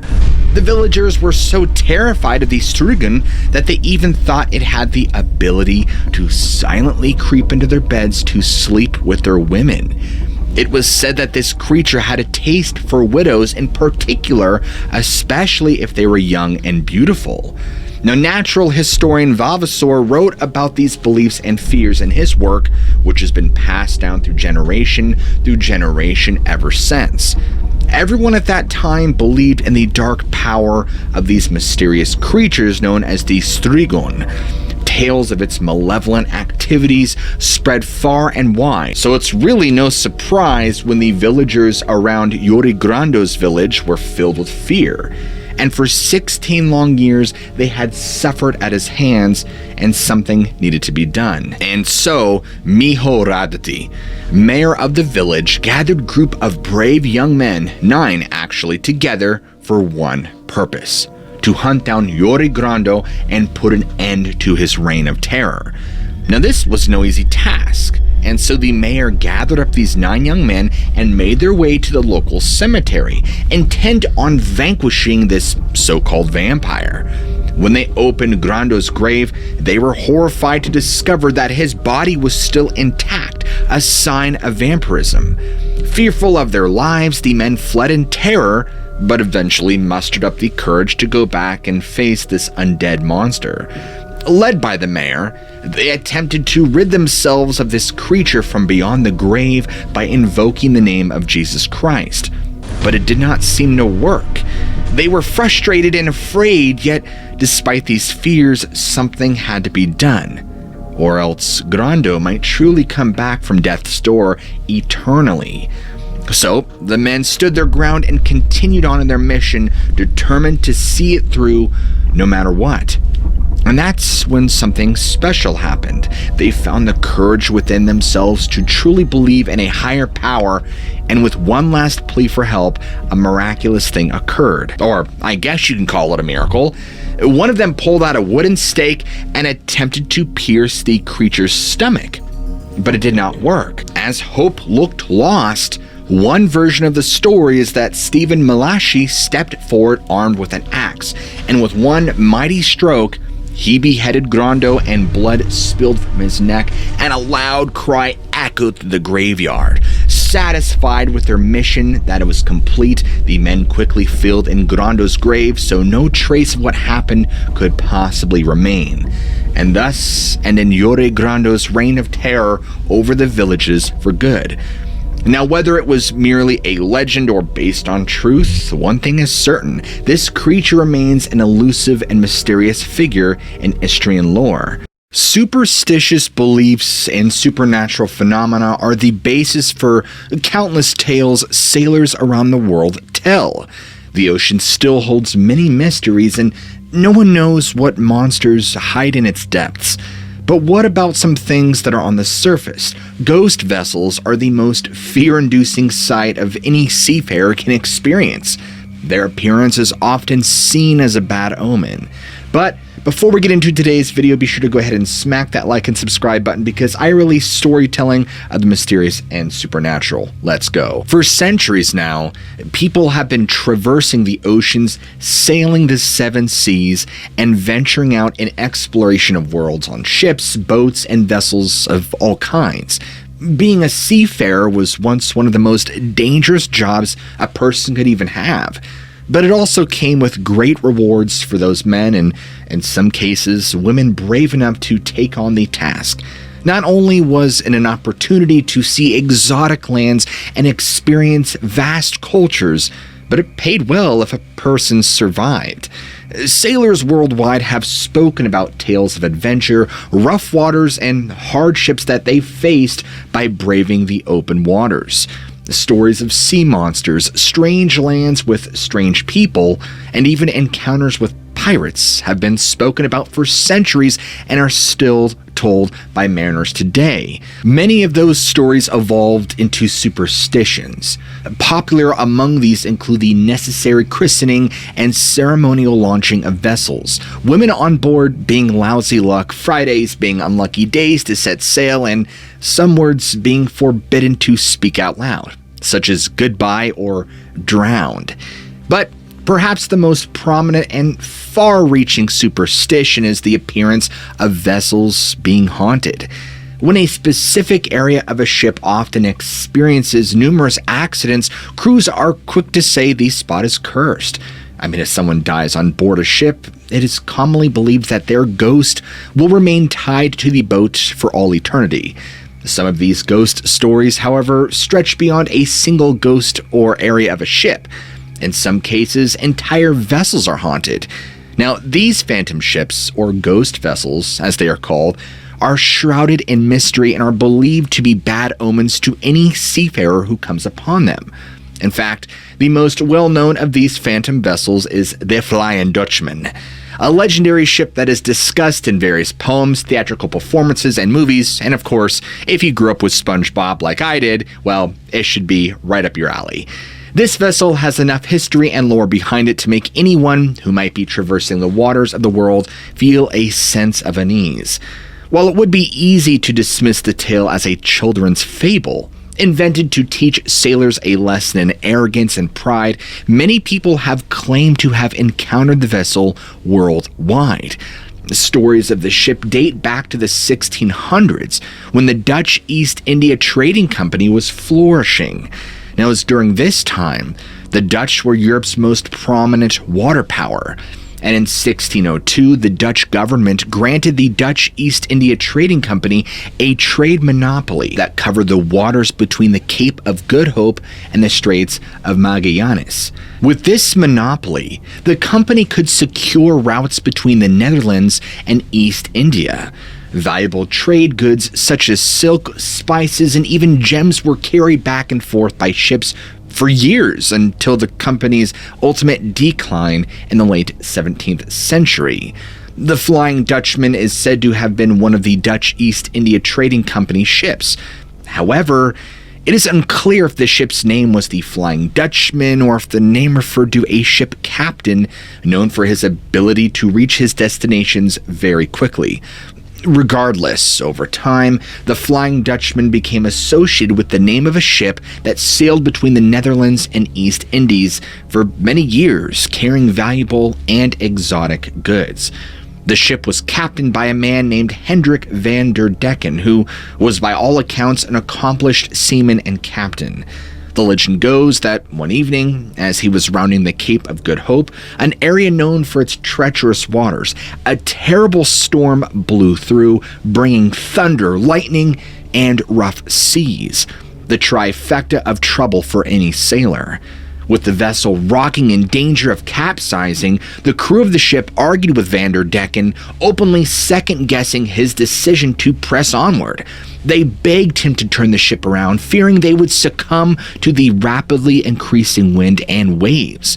Rather than listen to his crew, Van der Decken demanded that they push forward and continue around the Cape of Good Hope to return to Amsterdam as quickly as possible. At the captain's refusal, the crew of the Flying Dutchman mutinied, hoping to take over the ship and right the course to get themselves out of danger.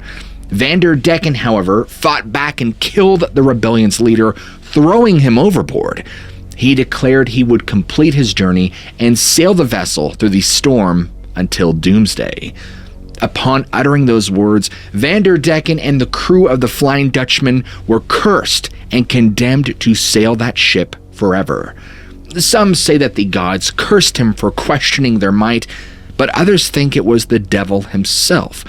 There's only one for the curse to be broken. Every 7 years, the Flying Dutchman and its captain are allowed into port, where the captain may search for his one true love.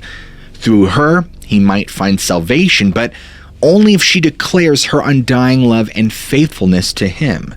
And until that day, the Flying Dutchman and its crew must sail the seas cursed and unable to ever make port. In another version of the legend, it is said that the ship's crew committed acts of piracy and murder on the ship. A plague was cast upon the crew as a form of divine punishment. When the ship's captain attempted to seek port assistance, they were rejected from docking, so the plague would not spread further. The ship was destined to sail open waters for eternity, seeking help and finding none. Regardless of which is accurate, since that time, many sailors and seafarers have reported sightings of the Flying Dutchman. Most often, it is seen around the Cape of Good Hope, but not always, as many sightings have been logged worldwide. The ship is described as ghostly, with large masts of blood-red sails billowing in the wind, even where none is present. Some sightings report that the ship hovers just above, and sometimes it is seen below the surface. In nearly every instance, the ship is seen during stormy seas or fog banks. To see the ship is said to be a terrible omen for those that look upon it. Any interaction with it reportedly leads to death or destruction. Many recount tales of ghostly apparitions that look like sailors approaching ships in small rowboats, begging crew members to take letters back to their families. The letters are always addressed to people who have been dead for many years, but if these letters are accepted and taken aboard, the crew who receive them will surely meet an untimely death. John MacDonald recorded the first sighting of the Flying Dutchman in his work, Travels in Various Parts of Europe, Asia, and Africa, during a series of 30 years and upward. MacDonald reported that the crew of his ship had seen the Flying Dutchman one night as a storm raged around them. The crew told MacDonald that, if he hailed for help, The Flying Dutchman would respond like any other vessel, but the consequences would have been dire for their ship. Rather than flag it down, the crew watched it pass in silence. In 1881, Queen Elizabeth II's grandfather, Prince George, also reported a harrowing encounter with the phantom vessel. When the event occurred, Prince George and his brother, Prince Albert Victor, were sailing on the Bachant between Melbourne and Sydney, Australia. In his journal, he recorded that on July 11, 1881, 13 other witnesses on board reported strange red lights that set a strange-looking phantom ship aglow. The ship was no more than 200 yards from the Bachant, but as the ship grew closer, the ghost ship vanished, leaving those on board who had witnessed it utterly perplexed. Two other vessels sailing with the Bachant, the Cleopatra, and the Tourmaline, each signaled to the Bachant asking if they had seen the strange red lights, which they all said they had. Now later that morning, Prince George reported that the seaman who had first sounded the alarm at the sight of the Flying Dutchman fell to his death from the topmast and was smashed to atoms. Not all stories of the Flying Dutchman end in death. The most sinister stories are the accounts that relate to tales of the Dutchman's crew attempting to lure other ships and sailors to their demise. In 1823, Captain W.F.W. Owen of the Leven reported seeing the Flying Dutchman on multiple occasions. Now, he was fortunate enough to escape its ghostly grasp each time. His first logged encounter was on April 6, 1823. The Leven was surveying the waters of East Africa when it came upon the Barracuda, her partner vessel roughly 2 miles away. The captain thought it was odd since the orders of the Barracuda were for a mission in the opposite direction, but there was no doubt that it was, in fact, the Barracuda. Now, Captain Owen attempted to sail toward the other ship to speak, but was alarmed that the Barracuda made no effort to slow down. Instead, it kept onward at a faster, steady pace. Captain Owen decided to give up on the pursuit and continued toward the Leven's destination at the Cape while keeping the Barracuda in its sights.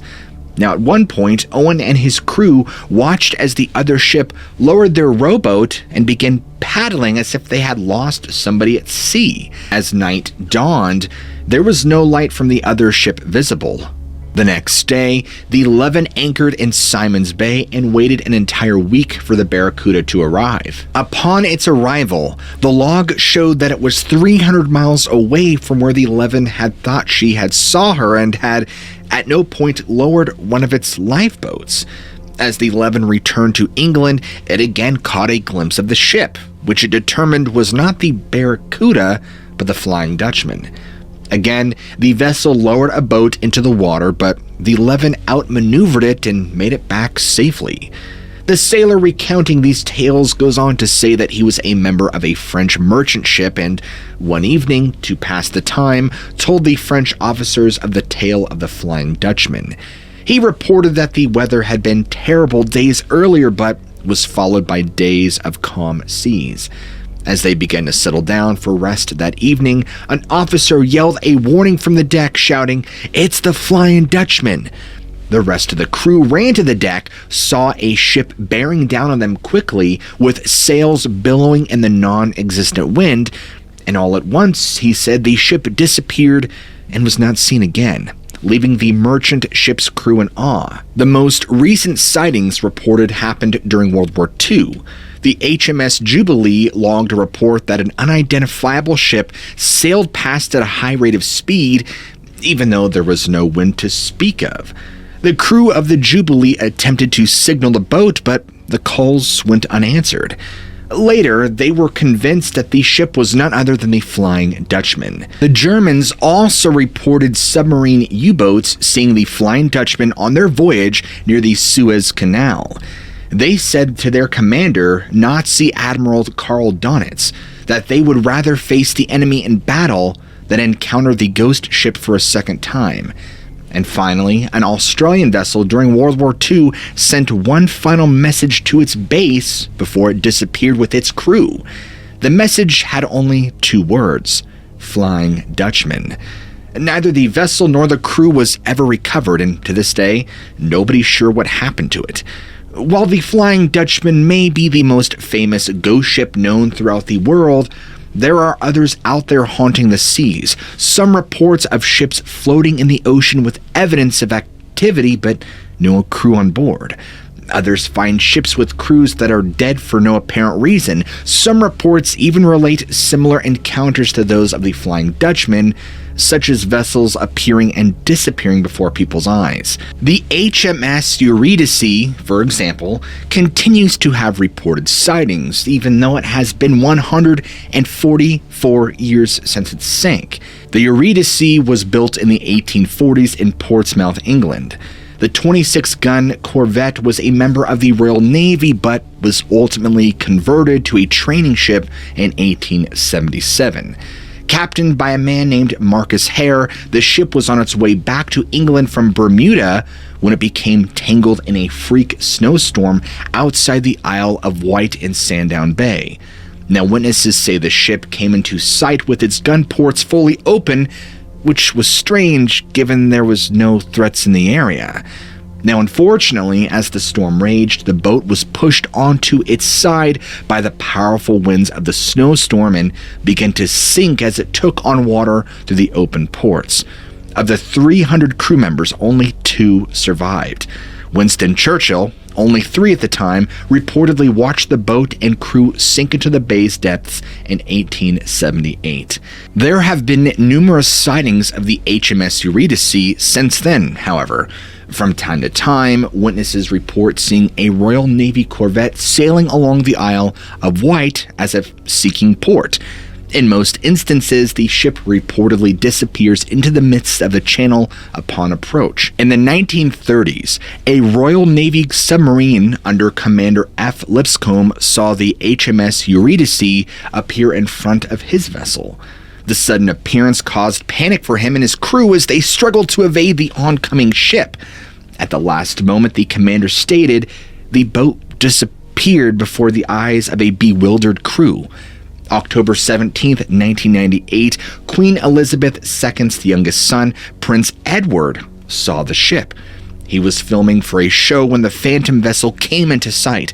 The entire crew witnessed the event and even claimed to have gotten it on film, although that has never been released. Right? A ship in the Great Lakes has a story similar to the Flying Dutchman, even earning it the nickname of the Flying Dutchman of the Great Lakes. On November 20th, 1902, the SS Bannockburn set out with a small crew carrying 85,000 bushels of wheat. According to logbooks and reports, the SS Bannockburn successfully delivered the goods and set a return course home. That evening, though, a storm raged and blew down from the northwest and produced waves over 15 feet in height, high enough to crash over the decks of any ship unfortunate enough to be caught in this raging storm. The SS Algonquin reported seeing the SS Bannockburn pushing through the waves headed toward a fog bank. That was the last sighting of the SS Bannockburn or its crew, and to this day, that ship remains unaccounted for. Now, 5 days later, the John D. Rockefeller, a steamer, reported stumbling upon a field of floating debris as it passed near its Standard Rock Lighthouse, an area commonly known for shipwrecks. At the time, the crew did not think much of what they were seeing as nobody had reported the SS Bannockburn missing. Now, many wonder if what the crew came upon was the remains of the Bannockburn. The only problem with this theory is that the location would have put the ship nearly 80 miles from its last sighting. Many have reported seeing the ghostly figure of the SS Bannockburn sailing the waters of Lake Superior. The most credible story was given by the crew of Walter A. Hitchinson, a freighter vessel. The ship was caught in a terrible storm in November of '47, and the electronic and navigation system was broken. Fighting the raging storm, the Hitchinson was alarmed at the sudden appearance of the SS Bannockburn, which appeared to be charging directly at them. Startled, the captain turned hard to the port side to avoid a collision. The crew watched as the Bannockburn pushed forward, crashed into the rocks hidden below the water's surface, and was torn to pieces. The crew of the Hitchinson stated that had the Bannockburn not charged them and caused their captain to turn, it would have been them that crashed into those rocks. They were saved by the ghost ship. One of the saddest stories of a ghost vessel is that one of the SS Valencia, whose story is recognized as one of the worst disasters along the West Coast Trail. The SS Valencia was a small passenger steamer originally used for hauling travelers, cargo, and troops. And by 1906, the ship was converted for use as a second-class passenger steamer. And on January 22, 1906, the SS Valencia was en route from San Francisco to Victoria, British Columbia, when the weather became stormy. Pretty common if you live in the Pacific Northwest, and navigation just became impossible. In the chaos of the waves and the storm, the SS Valencia ran aground and a large hole was gouged into the hull. The ship began to take on water quickly, and the captain ordered the boat to be beached. Sadly, the ship could not beach itself safely due to the harsh winds, and the boat ended up being thrashed mercilessly against rocks. In mass confusion and panic, passengers began to launch the lifeboats without the captain's permission, and doing so proved to be a horrendous and fatal mistake. 3 lifeboats flipped midway through the launch, plunging 21 passengers into the storm below. 3 more flipped over upon entering the water, and 1 disappeared into the night, taken out to sea. Within half an hour, 6 lifeboats were now gone. Several rescue efforts were attempted, but tragically, none were successful. Nearby crews watched in horror as Valencia began to break apart, and passenger after passenger was swept under the water or into the rocks along the coast. Many thought the SS Valencia was wrecked on the Washington coast, but no ship was found when rescuers had arrived. In actuality, the ship had made it all the way to Vancouver Island. 137 people aboard Valencia died at sea, with only 37 living to tell the tale of events. 2 lifeboats of people remained unaccounted for, and every woman and child on board perished. To this day, tourists can see the remains of Valencia scattered near Panchina Beach over the shallow coastline. The first ghostly sighting came the same day Valencia met its demise. One of the rescue ships, the city of Topeka, was searching for survivors when they passed an oncoming ship. Slowing down to inform the craft of the tragedy, they were startled to see that it was the SS Valencia itself passing by. Witnesses stated that they saw skeletons on board the ship rather than people. The SS Valencia signaled to the city of Topeka, then disappeared towards its final resting spot. 6 months later, a local fisherman and his wife found a life raft floating in a cave along Panchina Bay. Inside the raft, they counted 8 skeletons in various positions. They left to find help, but by the time they returned, the raft was gone, likely taken out to sea if it existed at all. And finally, in 1933, 27 years after the tragedy, a lifeboat was found drifting in Barkley Sound. The raft was in excellent condition, but empty. After looking into it further, it was determined that the raft was from the SS Valencia itself and had finally returned home. So, are the Flying Dutchman and these other ghost vessels truly paranormal beings coming back to warn the living, or are they easily explained away by mirages and tricks of the mind? Superstitions and supernatural phenomena surround these stories and leave a lasting impression on those who experience them firsthand. And of course, more importantly, I want to know what you guys think. So be sure to let me know in the comments down below. I would love to hear from you. Also, if you're a fan of storytelling of the mysterious and supernatural, be sure to go ahead and smack that like and subscribe button for more content just like this. As always, I love you all, keep an open mind, and I'll catch you guys in the next video.